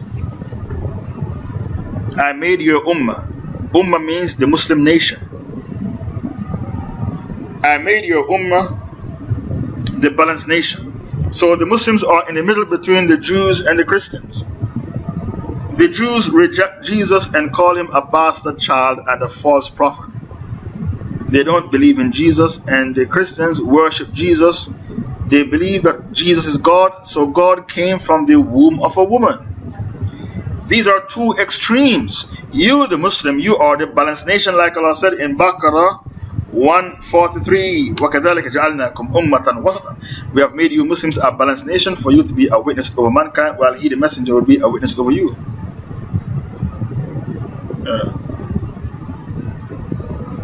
Yes, so you don't worship Jesus like the Christians do, and you don't reject him and insult him like the Jews do. You accept him as a noble prophet and messenger. Why? Because you are the balanced nation. You are in the middle between the priest and the gigolo. The priest abstains from marriage. He claims he wants to be pious. He doesn't get married. And the gigolo, he wants to go to bed with every single woman he sees. He has a sex addiction. You are not a gigolo, neither are you a priest who claim you want to be pious, so you're not going to get married. You practice marriage because the Prophet said, marriage is my sunnah, and anyone who doesn't get married, he is not a follower of me. Marriage is compulsory on every Muslim as long as you have sexual needs. So marriage is fard if you have sexual needs. If you don't have any sexual needs, then marriage becomes sunnah for you. So marriage can be sunnah and marriage can be fard. Fard means compulsory. And marriage also can be haram. For example, if you marry a Hindu girl, that's haram. Marriage can be makruh. If you marry a Christian girl, it becomes makruh because maybe you could find a Muslim girl. So marriage can be fard, compulsory. It can be sunnah. It can be haram. It can be makruh. It depends on circumstances, and we take every case on its own merit. But I put it to you, the Prophet said, if you don't get married, you are not a follower of me. And marriage becomes compulsory when you have needs, because it is compulsory on you to live a righteous life, and because of your needs, only marriage can make you live a righteous life. So you are ummatan wasatan, the balanced nation. You are also in the middle between the materialist and the spiritualist. The materialist, he spends all his time in his shop making money, and he doesn't pray 5 times a day. He's too busy at the till making money. And he doesn't pray Salatul Jum'ah because he's busy at the till making his money. And every time the till opens, he gets excited because the till is opened to put money in the till. If the till is closed all day, he is very sad. If the till is busy, he keeps opening, that means he's making money. That is the materialist. He spends all his time in his shop, and he forgot to pray 5 times a day, and he missed Salatul Jumu'ah, sometimes 50 Salatul Jumu'ah. The other man is called the spiritualist. He spends all his time in the masjid praying and reading the Quran, making dhikr, reading Islamic books, and he forgot to work and feed his family. Even though to work and feed your family is an act of ibadah, and these people, they are called deadbeats. This is the other person that the prisoners believe should be euthanized, the deadbeats. These prisoners I was locked up with, they hate poor people. And how did they become rich? From fraud and from selling drugs. They call poor people scumbags. And how did they get rich? From fraud or selling drugs and other activities, selling stolen goods. Yes, so you are not a spiritualist who spend all your time in the masjid praying and making dhikr and reading the Quran and forget to work and feed your family. Neither are you a materialist who spend all your time in the shop. You spend time in your shop and you spend time in the masjid because you are a balanced nation. Allah said it. You are what? Ummatan wasatan, a balanced nation. And these people who said, I'm not going to work for the kuffar, they like to beg. It is haram to beg. They like to beg. They come to the masjid to beg. And they refuse to say, I'm not going to work for the kuffar. But that Muslim brother you are begging, he works for the kuffar. So why are you begging your Muslim brother who works for the kuffar? And stay away from deadbeats. Don't have them as your friend. When they borrow your money, they're not going to pay you back. And some of them are on drugs as well. The deadbeats, they want to get married. According to Sharia law, if you didn't give your wife money to go for shopping, you lost your sexual rights. You can't go to bed with your wife. Did you? That's what my sheikhs taught me in university. If you didn't give your wife money to go for her weekly shopping at the supermarket, you have lost your sexual rights. And these deadbeats, when they proposed to a girl, they said, can we do misyar? I want misyar. Do you know that word misyar? Misyar is a type of marriage in which you marry the woman and you don't feed her, you don't give her anything. You just give her sex and you don't spend on her, not even a bar of chocolate. You don't pay no bills, no light bill, no gas bill, no telephone bill, no water bill. You don't pay any bills. You just have sex. That marriage is called misyar. Now I know that the sheikhs of Saudi Arabia allow misyar, but that's because they have a problem in Saudi Arabia. A lot of women are in their 30s and they are still single. So the sheikhs, they look at the advantages and disadvantages of misyar. Saudi Arabia is a rich country. Not every Muslim woman is poor. So they can afford to do misyar because these women, they are also rich. So for these women to say, you can be my husband and you don't have to pay any bills, that's easy for a Saudi girl to do because it's a rich country. But in the West, no woman will agree to misyar. These deadbeats, you want misyar, no woman in the West is going to agree to your misyar. So you need to educate yourself and go get a job. Go and educate yourself and go get a job. When I was living in London, 2 men came to me and asked me for wives, and they were very ugly and poor. These men were very ugly and poor. I'm not going to say what race they belong to. All I can say is that 2 men asked me for wives in London. These men were very ugly and they were poor and uneducated. I didn't find them a wife. Why? If I would not marry you to my daughter, why should I marry you to the daughter of my Muslim brother? Never. If you are not good enough for my daughter, you are not good enough for the daughter of my Muslim brother. And what happened to these men? They left Islam. Both of them left Islam. So they came to Islam with motives, wrong motives. It's better for you to let the deadbeat find his own wife. Don't find him a wife. Why? Because when the marriage fails, the girl is going to blame you. So you marry me to a deadbeat. Let the deadbeat go and find your own wives. Don't find them a wife. A deadbeat is a man with no money, no ambition, no profession. It's an American word. A deadbeat, a man with no money, no ambition, and no profession. This word is an American word. I don't know if it reached the UK as well, because it's a new word, it's an American word. I don't even know if it's in the Caribbean. How do I know the word? Because I live with Americans. I live with Americans, so I know American words. Okay, we continue our topic, Al-Israa Wal Miraaj.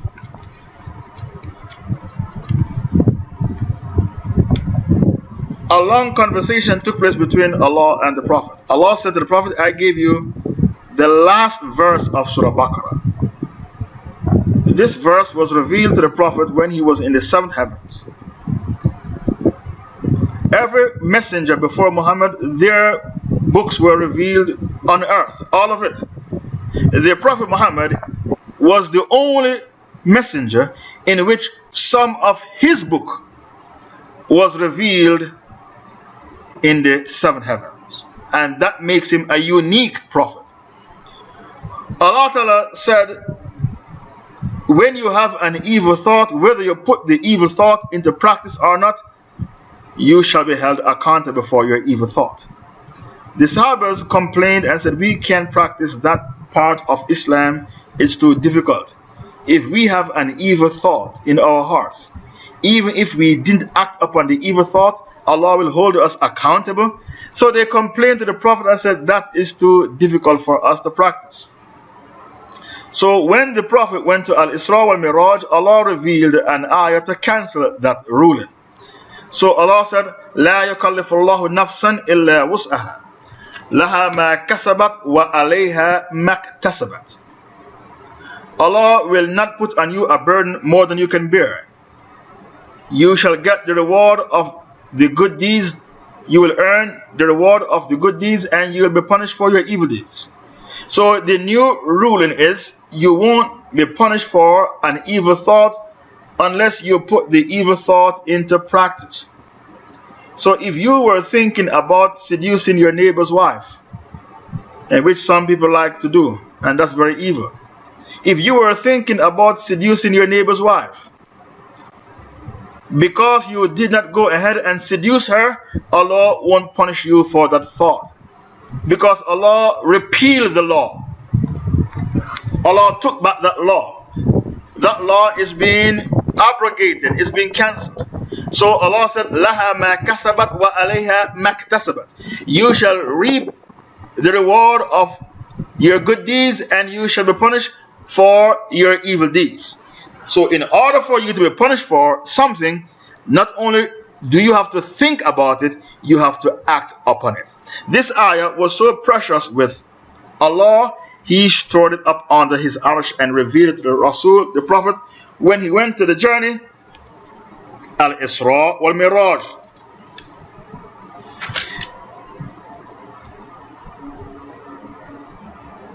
So what is the new ruling in regards to our actions? Listen to the multiplication of actions. Because when the Prophet ﷺ went to the seven heavens, Al-Israa Wal Miraaj, he brought back 3 gifts. He brought back 3 things. I will tell you what are these 3 things later in the Dars, inshallah ta'ala. The new ruling is, if you think of doing something good and did not do it, Allah writes it down as one good deed. You left your house to go and pray Salatul Jum'ah and you had a punctured tire and you missed Jum'ah. Do you get the barakah for Jum'ah? Of course you get the barakah for praying Jum'ah, because you made an intention and you made an effort. You didn't make your intention to pray Jum'ah and sit at home and didn't make an effort. You went in your car to go to the masjid to pray Jum'ah, but you had a flat tire and missed Jum'ah. You get the barakah of praying Jum'ah because of your intention and your effort. So if you think of doing something good but didn't do it, Allah writes it down as one good deed. And if you should think of doing something good and you did it, Allah writes it down as 10 good deeds, not one good deed. 10 good deeds, and sometimes Allah writes it down as 700 good deeds. So you may do one good deed and Allah writes it down as 10 good deeds or 700 good deeds.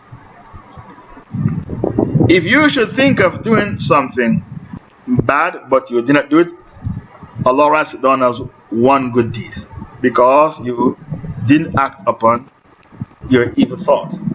And if you should think of doing something bad and you did it, Allah writes it down as one bad deed. Why? Because Allah said, my mercy is more than my wrath. Look how merciful Allah is. If you did something bad, He writes it down as one bad deed. But if you do something good, Allah writes it down as 10 good deeds. Why? Allah said, because my mercy prevails over my wrath. My mercy is more than my wrath.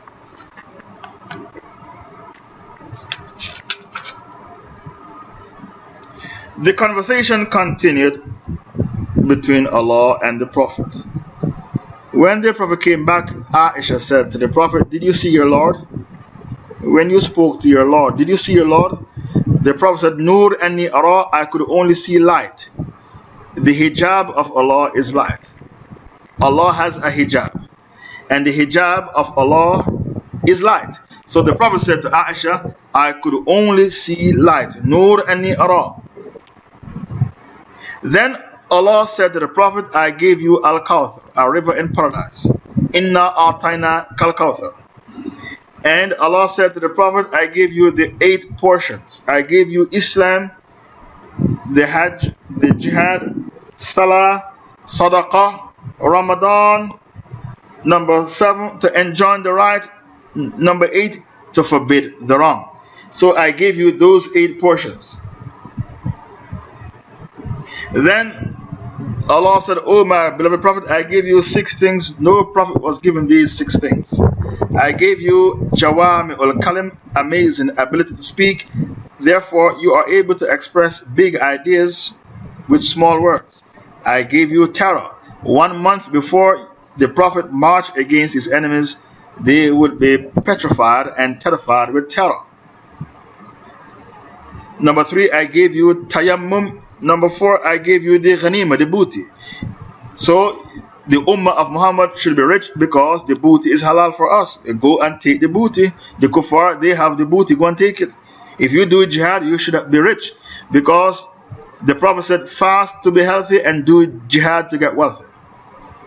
What the Prophet said, fast to become healthy and do jihad to become wealthy. Then Allah said, I sent you as a messenger to everyone in the world. Every prophet was sent to one nation, but you, Muhammad, I sent you to the whole world. Number 6, I gave you shafa'ah, intercession. You will be the one to intercede for people on the day of recompense.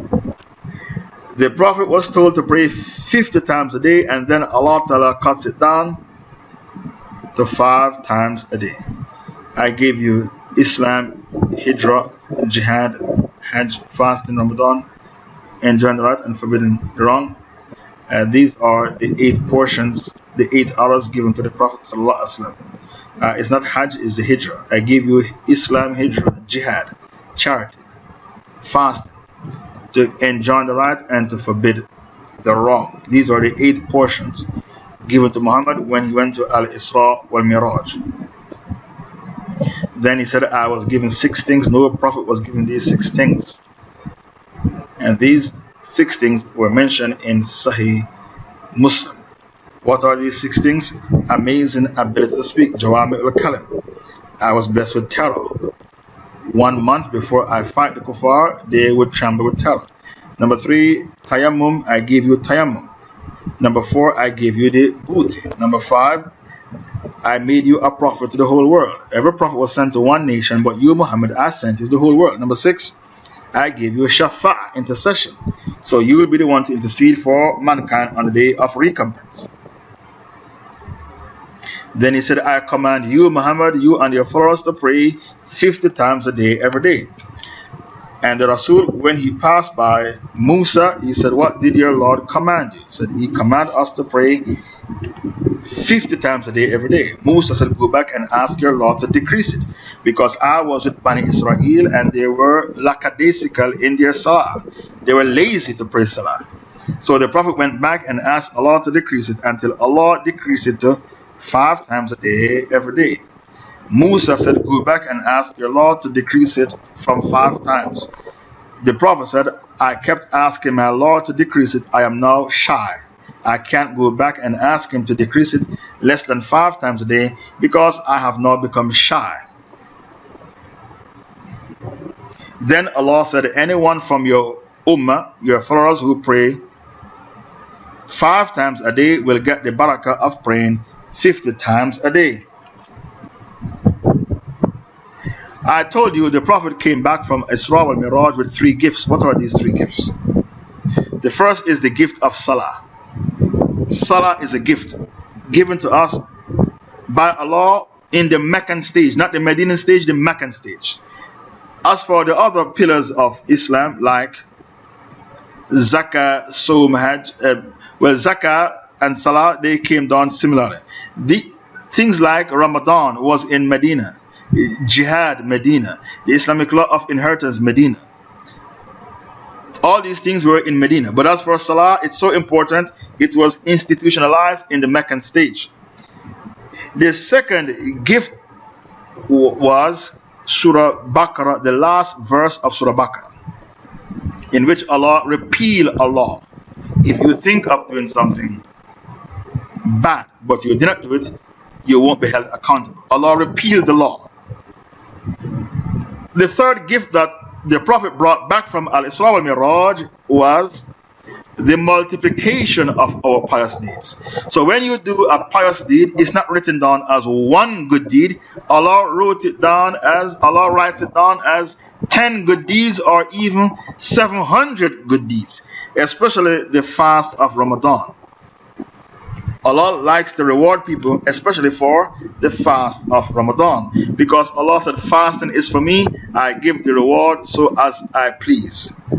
You may fast one Ramadan, and Allah gives you a barakah of fasting 700 Ramadan for one Ramadan. Because Allah said, fasting is for me, and I give the barakah as I please.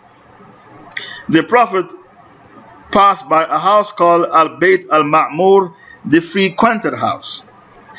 That house is like the Kaaba, and it is situated above our Kaaba in the heavens. If that house should fall from the heavens, it would fall on top of our Kaaba.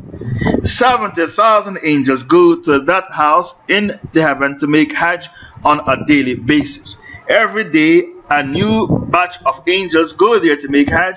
And how many are they? 70,000 angels. And Allah Ta'ala spoke about this frequented house in the Quran in Surah 52. So, your Kaaba, the angels laid the foundation stone to build your Kaaba. The angels. And your Kaaba is situated underneath their Kaaba, which is in the heaven. So Allah said, وَالطُّورِ وَكِتَابٍ مَسْطُورٍ في رَكٍ منشور والبيت المعمور. Surah 52, 1-4. Allah said, I swear by the mount and by the book inscribed in parchment enrolled and by the Bayt al-Ma'mur, the house above the heavens, above our Kaaba, in which 70,000 angels visit that house on a daily basis. Okay, thank you. Bring me verses 1-4. Then the Rasul returned from his journey of Israa Wal Miraaj. He saw Abu Jahl. Abu Jahl said, what is the latest? O Muhammad, what is the latest? The Prophet said, I was taken to Jerusalem last night. Abu Jahl started to laugh. He said, we wanted to call you Muhammad a liar, and we couldn't call you a liar because you always spoke the truth. But finally, we got the opportunity to call you a liar. To go to Jerusalem is 1 month, and to come back is 1 month. So how could you be in Jerusalem last night? The Prophet said, I was taken to Jerusalem last night. If Abu Jahl was listening carefully, he would realize the Prophet didn't say, I went to Jerusalem last night. He didn't say that. He said, I was taken. That is a big difference. If you study English in school, in high school, your English teacher will tell you, you have the active voice and the passive voice. The active voice, you did it yourself. The passive voice, it was done for you. So when the Prophet said, I was taken to Jerusalem last night, he meant a supernatural power was responsible for taking me to Jerusalem. So Abu Jahl, he waited for Abu Bakr to come into the city. He went to the gates of Mecca. He said, Abu Bakr, didn't you hear what your friend said? He said he was in Jerusalem last night. You are a trader like us. You know that when we go there to trade, it takes us 1 month to arrive in Jerusalem, 1 month to come back. Do you believe what Muhammad said? He was in Jerusalem. Abu Bakr Siddiq said, did Muhammad say that? They said, yes, that's what he's claiming. Did Muhammad really say that? He said, yes, he claimed that. Abu Bakr Siddiq said, if he said it, then I believe it. Abu Bakr stood firm with his faith. And because of that, they gave him the title of Abu Bakr as-Siddiq. As-Siddiq means the one who is true to his faith. He doesn't waver in regards to his iman. And the kuffar said to the Prophet, if you was in Jerusalem, why don't you describe for us Masjid al-Aqsa? The Prophet went there at night, so he didn't see the Masjid al-Aqsa properly. He couldn't describe it. So the angel Gabriel brought Masjid al-Aqsa and put it down in front of him. The Rasul said, I described Masjid al-Aqsa for Quraysh, وَكُنْتُ أَنْظُرُ إِلَيْهِ, while I was looking at it. The angel Gabriel brought it and put it down in front of me. I described it for them, the Quraysh, the pagans of Quraysh, while I was looking at it.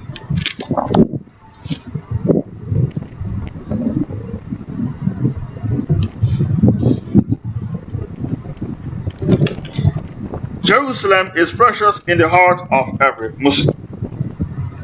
There are many reasons why Jerusalem is precious in the heart of a Muslim. It is worthy of mentioning that 3 masajid are precious in our hearts. And the Prophet said, don't embark on a pilgrimage unless you are going to one of these 3 places. Masajid. Masajid is the plural of masjid. The Kaaba, Masjid al-Haram, when you pray there, each salah is equal to 100,000 salah. And as for Medina, when you pray there, each salah is equal to 1,000 salah. The third is Jerusalem. When you pray there, each salah is equal to 500 salah. One prayer in my mosque is 1,000 elsewhere. A prayer at Mecca is 100,000 prayers. In Jerusalem, each prayer is equal to 500. Okay, thank you for finding the hadith. So each salah in Mecca is equal to 100,000 salah. And each salah in Medina is 1,000. And each salah in Jerusalem is equal to 500. I hope you know this hadith because I've repeated it before. I haven't covered Israa Wal Miraaj for a long time. So this is a good reminder for our brothers and sisters. Why is Masjid al-Aqsa precious in the heart of the Muslims? Because of the following reasons. Reason number 1, it was our first Qibla. The first Qibla in Islam was not to Mecca. The first Qibla was towards Jerusalem. Number 2, it's the place where the Prophet prayed with the other prophets. The ulama, they use this as evidence to prove that the previous prophets, they had salah and they used to pray as well. The previous prophets. And their salah was similar to our prophets. And for the Prophet Muhammad to lead them in prayer, it means that he was the best prophet and the most noble prophet. The third reason why Masjid al-Aqsa is precious in our hearts is because it's the place that the angel Gabriel offered the 2 cups to the Prophet, milk and wine, and the Prophet chose the milk. And the angel said, had you chosen the wine, your ummah would have been destroyed. There is another hadith that says he put 3 cups in front of the Prophet. 1 was water, 1 was milk, and 1 was wine. And he said, if you had chosen the water, your ummah would have drowned. I don't know if that hadith is sahih, because there are many books written about Israa Wal Miraaj, and the Sufis wrote about this topic, and they fabricate many hadiths and insert it in their books. For example, when they said the Prophet saw women hung by their breast because they had kids for men who are not their husbands and blame it on their husbands, this is a fabricated hadith. And the other hadith that says women were hung by their hair because they didn't wear the hijab, this is another fabricated hadith. So the Sufis, they wrote many books about Israa Wal Miraaj, and a lot of the hadiths that they inserted in their books are nothing but fabricated hadith.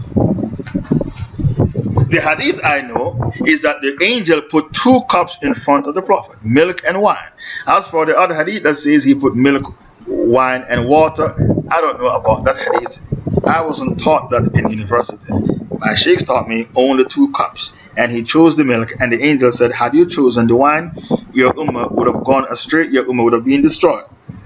The fourth reason why Masjid al-Aqsa is important is because it's the place where the Prophet went to heaven to meet his Lord. He went from Masjid al-Aqsa to the heavens to meet his Lord. Number 5, that place, Jerusalem, contains the graves of many Sahabas. 40,000 Sahabas participated in the conquest of Jerusalem. Even Bilal was among them. 40,000 Sahabas participated in the conquest of Jerusalem. That's how important it is for Muslims. And they surrendered the city. The Christians surrendered the city. And they said, we are not going to hand over the keys to the city unless Omar, the Caliph, come in person for the keys. So Omar had to leave Medina and go to Jerusalem to collect the keys for the city. And the Christians were very polite to Omar and said, why don't you pray your salah in one of our churches? And Omar said, I will not pray in the church because Muslims will make it a practice after me. It is worthy of mentioning that it is not haram to pray in churches. And even if they have idols hanging up in there, your salah is still accepted.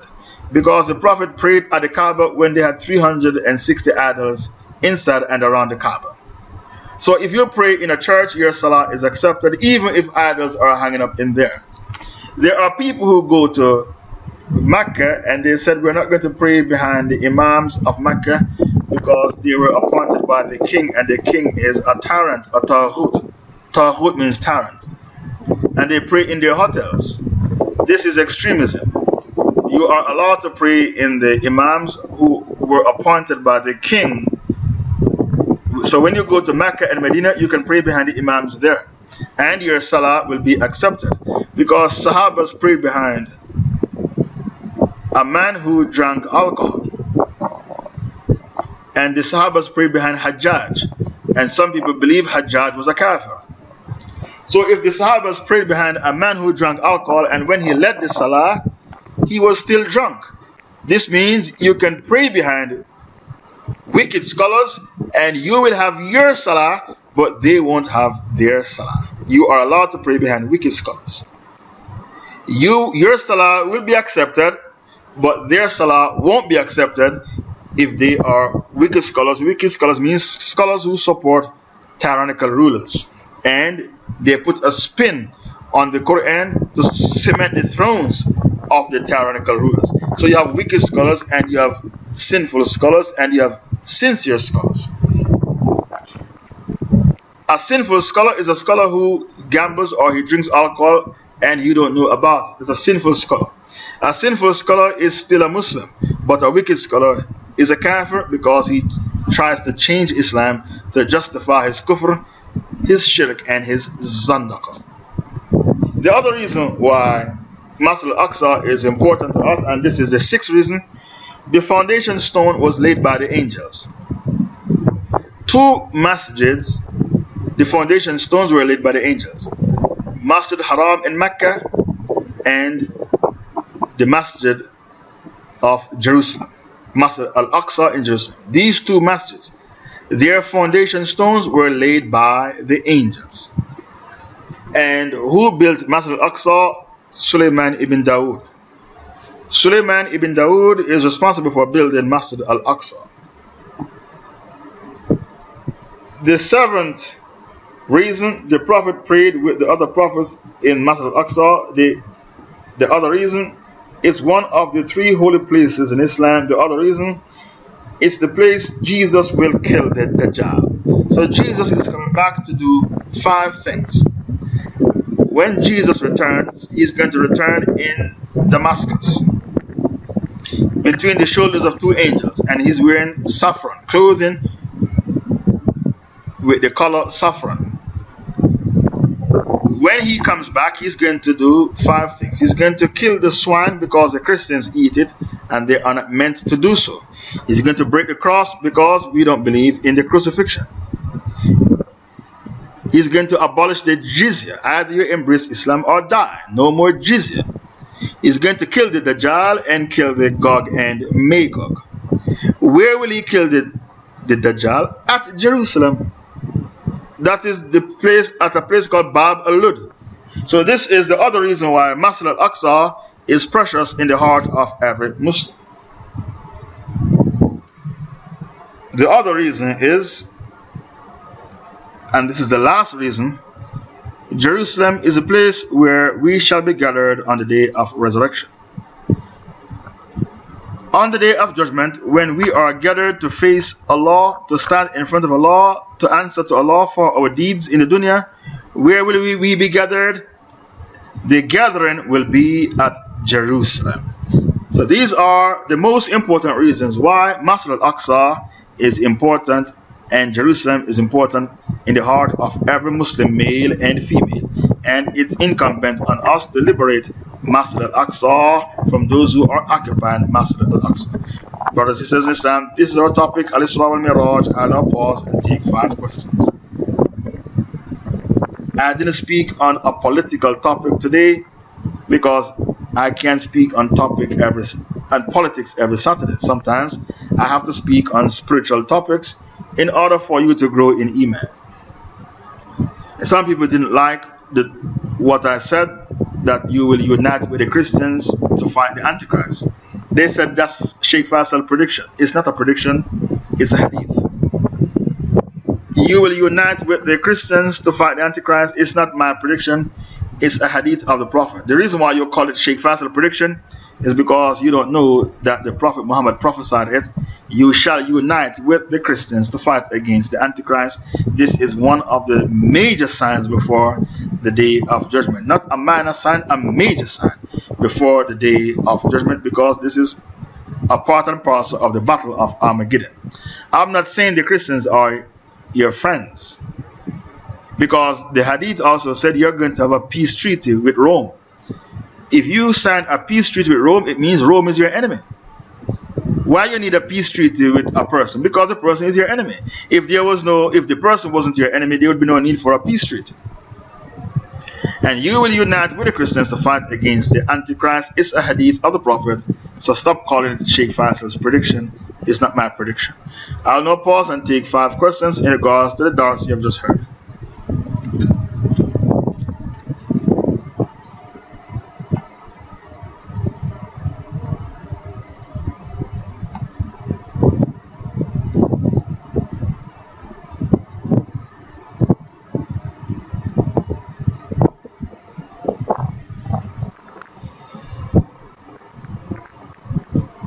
Bismillah. Is there a hadith to tell us who will be more in the hereafter, the people of Jannah or the people of Jahannam? The people of Jahannam will be more than the people of Jannah.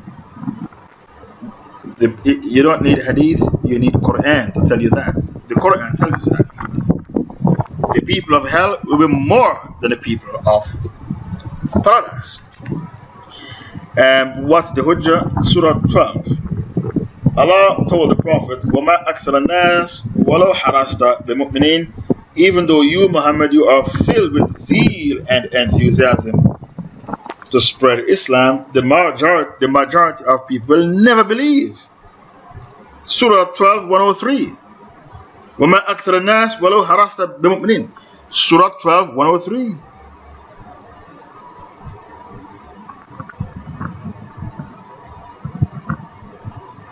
Then Allah told you in the same surah, Surah 12, that most of the people who believe in Allah, who claim to believe in Allah, they are mushrikeen. Okay, thank you for the ayah. Now bring me Surah 12, 106. Because Allah said, وَمَا يُؤْمِنْ أَكْثَرُهُمْ بِاللَّهِ إِلَّا وَهُمْ مُشْرِكُونَ. Allah told you the majority of people who claim to believe in Allah, they are mushrikun, they are polytheists. So you ask for a hadith, I give you Quran. Why? Because the Prophet said the best book is the Quran. The best hadith is the Quran. The majority of people will be in the hellfire, not in paradise. Out of every 1,000, okay, I'll give you a hadith. Since you want hadith, out of every 1,000, only one will go to paradise. Maybe the admins can find the hadith. Out of every 1,000, only one will go to paradise. Maybe an admin can find that hadith, since you want hadith. Next question, please.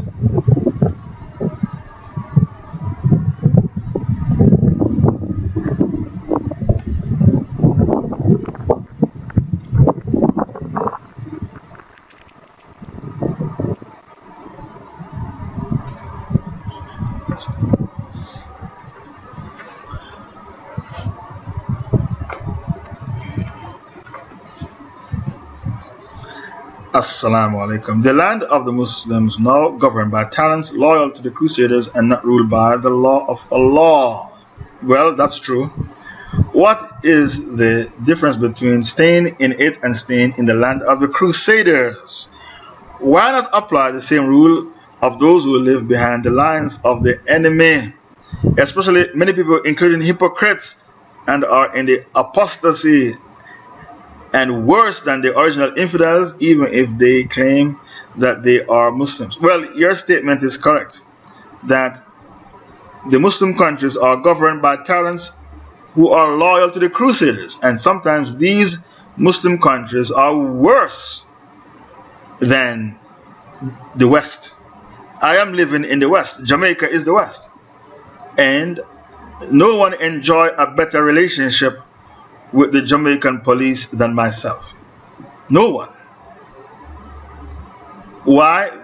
Because even though they are kuffar and they are Christians, they are not oppressive. They mind their own business. They leave you alone. But when you live in Europe, even if you mind your own business and stay by yourself, they kick your door down and arrest you for a crime you know nothing about. The white man kick your door down and arrest you. For you to get arrested in Jamaica, you have to be a rapist or a thief or a murderer or a gunman or somebody who sells cocaine. Then they will arrest you. Not in a white man country. They will arrest you even though you did not do anything, because they are extremely oppressive in a white man country. They lock you up in prison and even kill you with injection for crimes you did not commit. You know how many black people get killed in America for crimes they didn't commit? The Canadians were so ashamed. They did a documentary about it to tell the world, not all white people are the same. We are not like the white Americans. We are different. We, the Canadians, are different. They made a movie about it. Black people being killed in the electric chair in America for crimes they did not commit. So some Western countries are not oppressive and some are oppressive. And the apostate regimes like Egypt and Pakistan, I don't even know if Pakistan is an apostate regime. Iran, well, they call the Iranians apostates. Abu Musab al-Zarqawi, he called the Shiites apostates. For the sake of unity, I will call them apostates. Why? Because Iran used to be Sunni. And they used to produce great scholars like Ishaq ibn Rahawayh, Imam Ghazali. Ishaq ibn Rahawayh was a great scholar on the same level as Ahmad ibn Hanbal. Iran used to produce great scholars. Then they apostate from Islam, left off the Sunni doctrine and became Shia. So when Zarqawi classified them as apostates, maybe he's correct. For the sake of unity, I could reclassify the Shiites as apostates because they used to be Sunni, then they became apostates. The Qadianis are apostates. They used to be Sunni, then they became Qadianis because the British gave them money and opportunities. They became Qadianis. And even the Christians in Pakistan, they are apostates because they used to be Muslims and they became Christians. Likewise, the Shiites in Iran, they are apostates because they used to be Sunni, then they became Shia. A Shia is a 5-star kafir. Assalamu alaikum wa rahmatullahi wa barakatuh. The Imam at my masjid says not to give money to the poor Muslims outside the masjid. Some of these people are wearing hijab and niqab.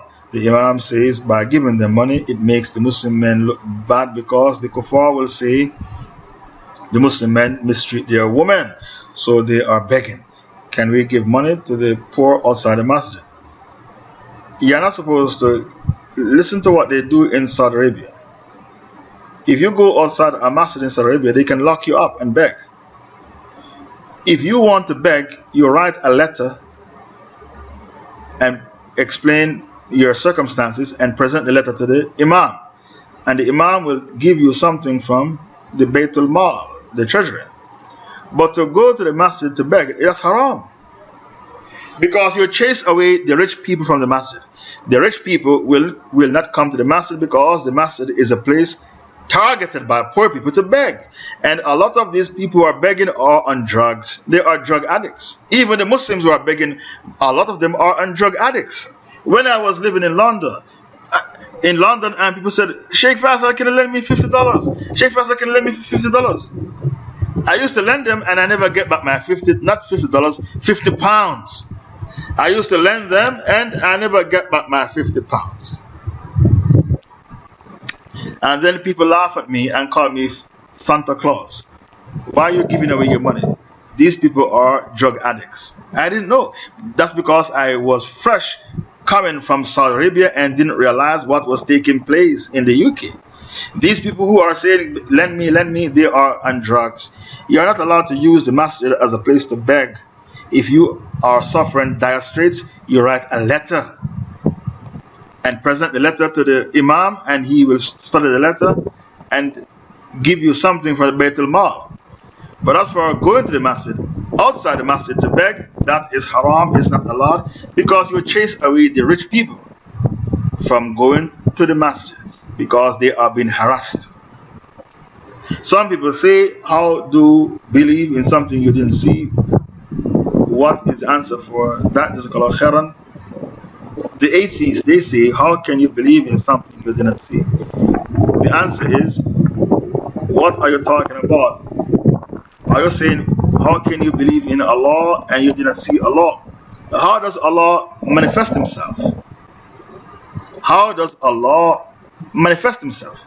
Allah has manifested Himself in many different ways, especially by His creation. When you look at the universe, this is Allah manifested Himself. Dr. Francis Collins, which is considered the greatest scientist on the face of the earth right now, a white American, he is not an atheist. He believes in God. He said the DNA is our database. The DNA is a database for every single human being, and that is God speaking to us. So the DNA by itself is a manifestation of God, because we all have a different DNA, even though we are 7 billion people in the world, and we have a different fingerprint and we have a different iris in the eye. Isn't that so? So how did that come about? It's called intelligent design. So these atheists who are saying, how can you believe in something you didn't see? Say to them, you believe in the human soul, don't you? But we don't see the human soul. So you score an own goal. With that stupid question, you score an own goal. Because we all believe in the human soul, yet we don't see the human soul. Another reason, another way God manifests Himself, through dreams. Do you remember when the Pharaoh had a dream and it was interpreted by the wise men of Egypt? A boy will be born from the Hebrews who will destroy your kingdom. He believed in the dream. So he started to kill the boys and allow the girls to live. He killed so many boys. His soldiers said to him, if you kill all the boys, who's going to do the manual labor? You need slaves. Why this scientist believes in God? Yes, Dr. Francis Collins. He is considered the greatest scientist in the world right now, and he mapped the genome. He was responsible. He oversees the project to map the human genome. He said the DNA is God speaking to us. The DNA is a database for every single human being, all because of intelligent design. So your question, how can you believe in something you didn't see, is a ridiculous question asked by the atheist. How do you checkmate the atheist with his own question? Listen to this checkmate. You say to the atheist, you preach Darwinism, that we evolved from monkeys. Did you see any monkey evolve into man? Look how easy it is to checkmate the atheist. You believe in Darwinism. We evolved from monkeys. Did you see a metamorphosis took place? Did you see monkeys evolve into man? You did not. Did you put a group of scientists to work around the clock to monitor the monkey, to see the monkey turn into man? You did not. So how can you believe in something you didn't see? So when you say, how can you believe in something you didn't see, we say to the atheist, you score an own goal. And it's very, very embarrassing for a man to score an own goal. The Colombian national team went to America to play in the World Cup soccer. A man scored an own goal. When he went back to Colombia, one bullet in his head, they killed him. It was a mistake. Pablo Escobar. It was a mistake. He scored an own goal against his team. But they didn't forgive him. When he went back to Colombia, one bullet in his head. I think he got killed in Bogota or Cali, one of the big cities. They didn't forgive him. to score an own goal against his country. Why? Because it's very, very embarrassing to score an own goal. So you, the atheist, you score an own goal because you say seeing is believing. We don't believe until we see. We don't believe in God because we didn't see God. Did you see a metamorphosis took place? Did you see monkey evolve into man? You did not. So I say to you, you score an own goal all because you are a fool. You checkmate yourself with your own doctrine, your own Zandaka. Zandaka is heresy. Assalamu alaikum. Is ungratefulness a trait of women in general? Are women of taqwa saved from this trait? Women of taqwa are saved from ungratefulness. It's women with weak iman who are ungrateful. I couldn't cope with that, Sheikh. Also, a Sufi said to me that the reason why we do Raf al Yadain is because some Sahabas used to keep their idols on their armpits. So he insinuated that it is abrogated and is fasting on the day of Isra a bid'ah. To fast on the day of Isra is a bid'ah. And Shab Barat is bid'ah. All the hadith about Shab Barat is bid'ah, weak and fabricated. Raf al Yadain is not an issue. Why? Because when Imam Shafi went to pray in a Hanafi masjid, he did not do Raf al Yadain out of respect for Abu Hanifa. So Raf al Yadain is not an issue. When Imam Shafi went to pray in a Hanafi masjid, he refused to do Raf al Yadain out of respect for Imam Shafi. Why? Because Raf al Yadain, which is to raise your hands after getting up out of ruku, it's not an issue. If you do it or don't do it, your salah is accepted. It's only the ignoramus who made Raf al Yadain an issue. Or the Christians that the Muslims will unite the modern day evangelical Christians. They have a deep hatred for Islam and open mock our Prophet. They are also the most vocal supporters of Israel and have as their doctrine to support Israel and destroy Islam. How can we unite with evil evangelical kafirs? And the Prophet said one of the signs of the last days is that you will unite with the Christians to fight against the Antichrist. It's the later day Christians. What will happen is that the Christians will wake up and smell the coffee and they will abandon their support of Israel. And Israel will be destroyed at the hands of the Muslims. So the Christians, more and more, they are going to realize that to have Israel as an ally is a liability and not an asset. The white people of the West who support Israel, their number is dwindling. Their number is dwindling. A lot of politicians are realizing that Israel is a liability and not an asset. So the fiqh al-waqi of today will change in the future. The evangelical Christians will relinquish their support of Israel and unite with the Muslims. So don't expect the fiqh al-waqi to continue. It will change in the future. Next question. Fiqh al-waqi means current events on the ground. Is it permissible to demand the wealth of rich Muslims to do work, fi sabilillah, knowing fully well that the kuffar are planning to wage war against the Muslims?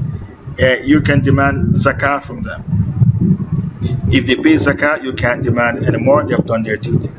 If they do extra, it's called sadaqah. It's like if a man prays his 5 daily prayers and didn't do any sunnah, you cannot use it against him. Because when the man told the Prophet, I'm not going to do any sunnah, I'm only going to do the fard, the Prophet said, if he speaks the truth, he'll be successful. You can demand zakah from them and use the zakah for fi sabilillah work. If they pay their zakah, they have done their duty. But if they pay their zakah, all the Muslims, if they pay their zakah, you will gather enough money to do fi sabilillah work. And when you demand zakah from them, it's not extortion. It is not extortion. The kuffar in the West, they call it extortion. It's not extortion. Why? Because you have to pay zakah. So stop calling it extortion. It's not extortion because zakah is a pillar of Islam.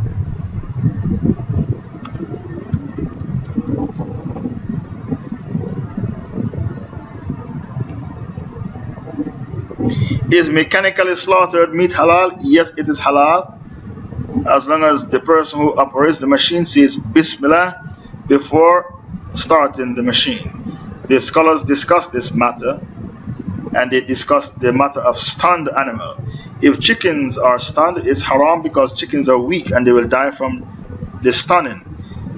If it is a cow or sheep and they stun the animal, it's not haram meat as long as when they stun the animal, it didn't die from the electricity. If the electricity was high voltage and it killed the animal, then it is haram meat. If it was low voltage and the animal did not die from the stunning, then it becomes halal meat. As for chickens, if it is stunned, it is haram because chickens are very weak animals.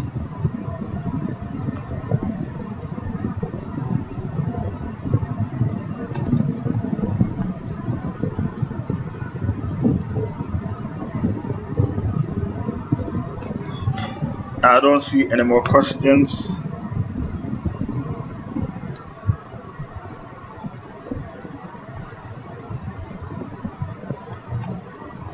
We have covered the fiqh of meat, the fiqh of food. In this room, I think the notes are also on the blog. Oh, there's another question. Assalamu alaikum. Even though it was not mentioned in the lecture, did the Prophet ﷺ meet all the prophets, the ones not mentioned, like Prophet Saleh, since it is a hadith that he prayed with all the prophets in Masjid al-Aqsa? It's a possibility that he had met all the other prophets, but they were not mentioned in the hadith. He mentioned the most crucial prophets were mentioned in the hadith.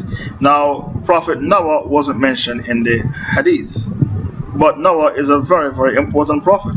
He is one of the 5 greatest prophets. So are you saying to me he met Yusuf but not Noah? That is not believable.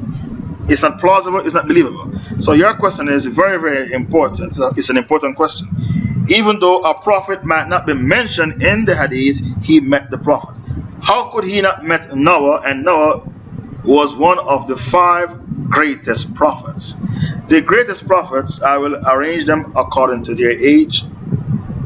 The greatest prophets were Noah, Abraham, Moses, Jesus, and Muhammad. And they are called the strong-willed prophets. They did not waver in giving the da'wah. As for Prophet Yunus, he ran away and got swallowed up by a whale. He was in the belly of a whale for 40 days and 40 nights. Now, can you compare? Where was he from, Yunus? He was from Mosul in Iraq. Prophet Yunus was from Mosul in Iraq. His grave is still there. He was an Iraqi. He ran away from the da'wah. He was swallowed up by a whale. And he recited the dua, La ilaha illa anta subhanaka inni kuntu min adh-dhalimin, repeatedly. And the fishes of the sea heard him reciting, and the angels heard him reciting. And the angels asked Allah, who is that? And Allah said, that's my servant Yunus. I sent him to give the da'wah. He ran away. So I punished him by making the whale swallow him up. The angels interceded for him, begged Allah to forgive him. Allah forgave him. Allah said, if he didn't recite the dua, La ilaha illa anta subhanaka inni kuntu min adh-dhalimin, there is no God except you, Allah. Of a surety I was among the sinners, the dhalimin. Allah said, if he didn't make that dua when he was in the belly of the whale, I would cause him to remain in the belly of the whale until the day of recompense, until the day of judgment. He made the dua and Allah commanded the whale to spat him out. Dua is the weapon of a believer. Nothing can change qadr except dua. Qadr means destiny. Your dua is so powerful, it changes qadr. Because it was qadr for Yunus to remain in the belly of the whale until judgment day. What changed the qadr? His dua. And Allah said, if he didn't make that dua, I would cause him to remain in the belly of the whale until the day of judgment. So nothing can change your qadr except dua. Therefore, do not underestimate your dua, because dua is the weapon of a believer. Did you find the hadith? Nothing changes your qadr except dua. What does it mean that the believers' signs are in their faces? This question that you asked me can be found in Surah 48, verse 29. It means that their sajda, when they go down in sajda, the mark of the sajda can be seen on their faces. But this is only for people with the right aqidah. This is applicable only to people with the right aqidah, because it's possible for a Barelwi to have the mark in their face because of salah. So the question you asked me can be found in this ayah. Every single question you ask me, there is a Quranic verse to back it up. Every single question you ask me, there is a Quranic verse to back it up. Even the question you ask me about seeing is believing. We see and we believe. What we don't see, we don't believe. Even that question, there is a Quranic verse to back it up.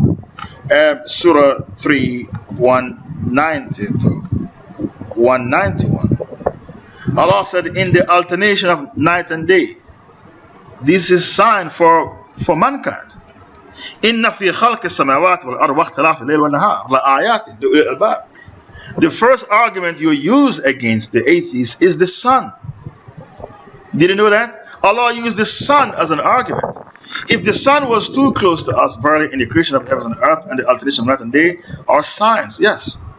You see the alternation of night and day. This is one of the ways God manifests himself. If there was no God governing the universe, you'll have 10 years of night alone and 20 years of day alone. You see a systematic alternation of night and day on a daily basis. Why?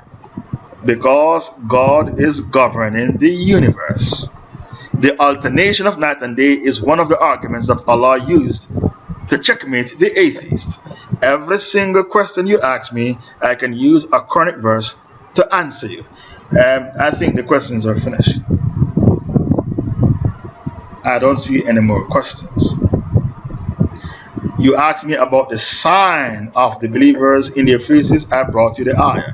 It means the sajda that you make when you go down. This is only applicable to a Muslim with the right beliefs, because a grave worshipper may have that sign on his forehead. So it's only applicable to people who are on the right aqidah. That was the last question. I would like to thank all the admins who made this dars a possibility. The lecture was recorded at Israa Wal Miraaj, and I will ask the admins to upload it for the benefit of the brothers and sisters.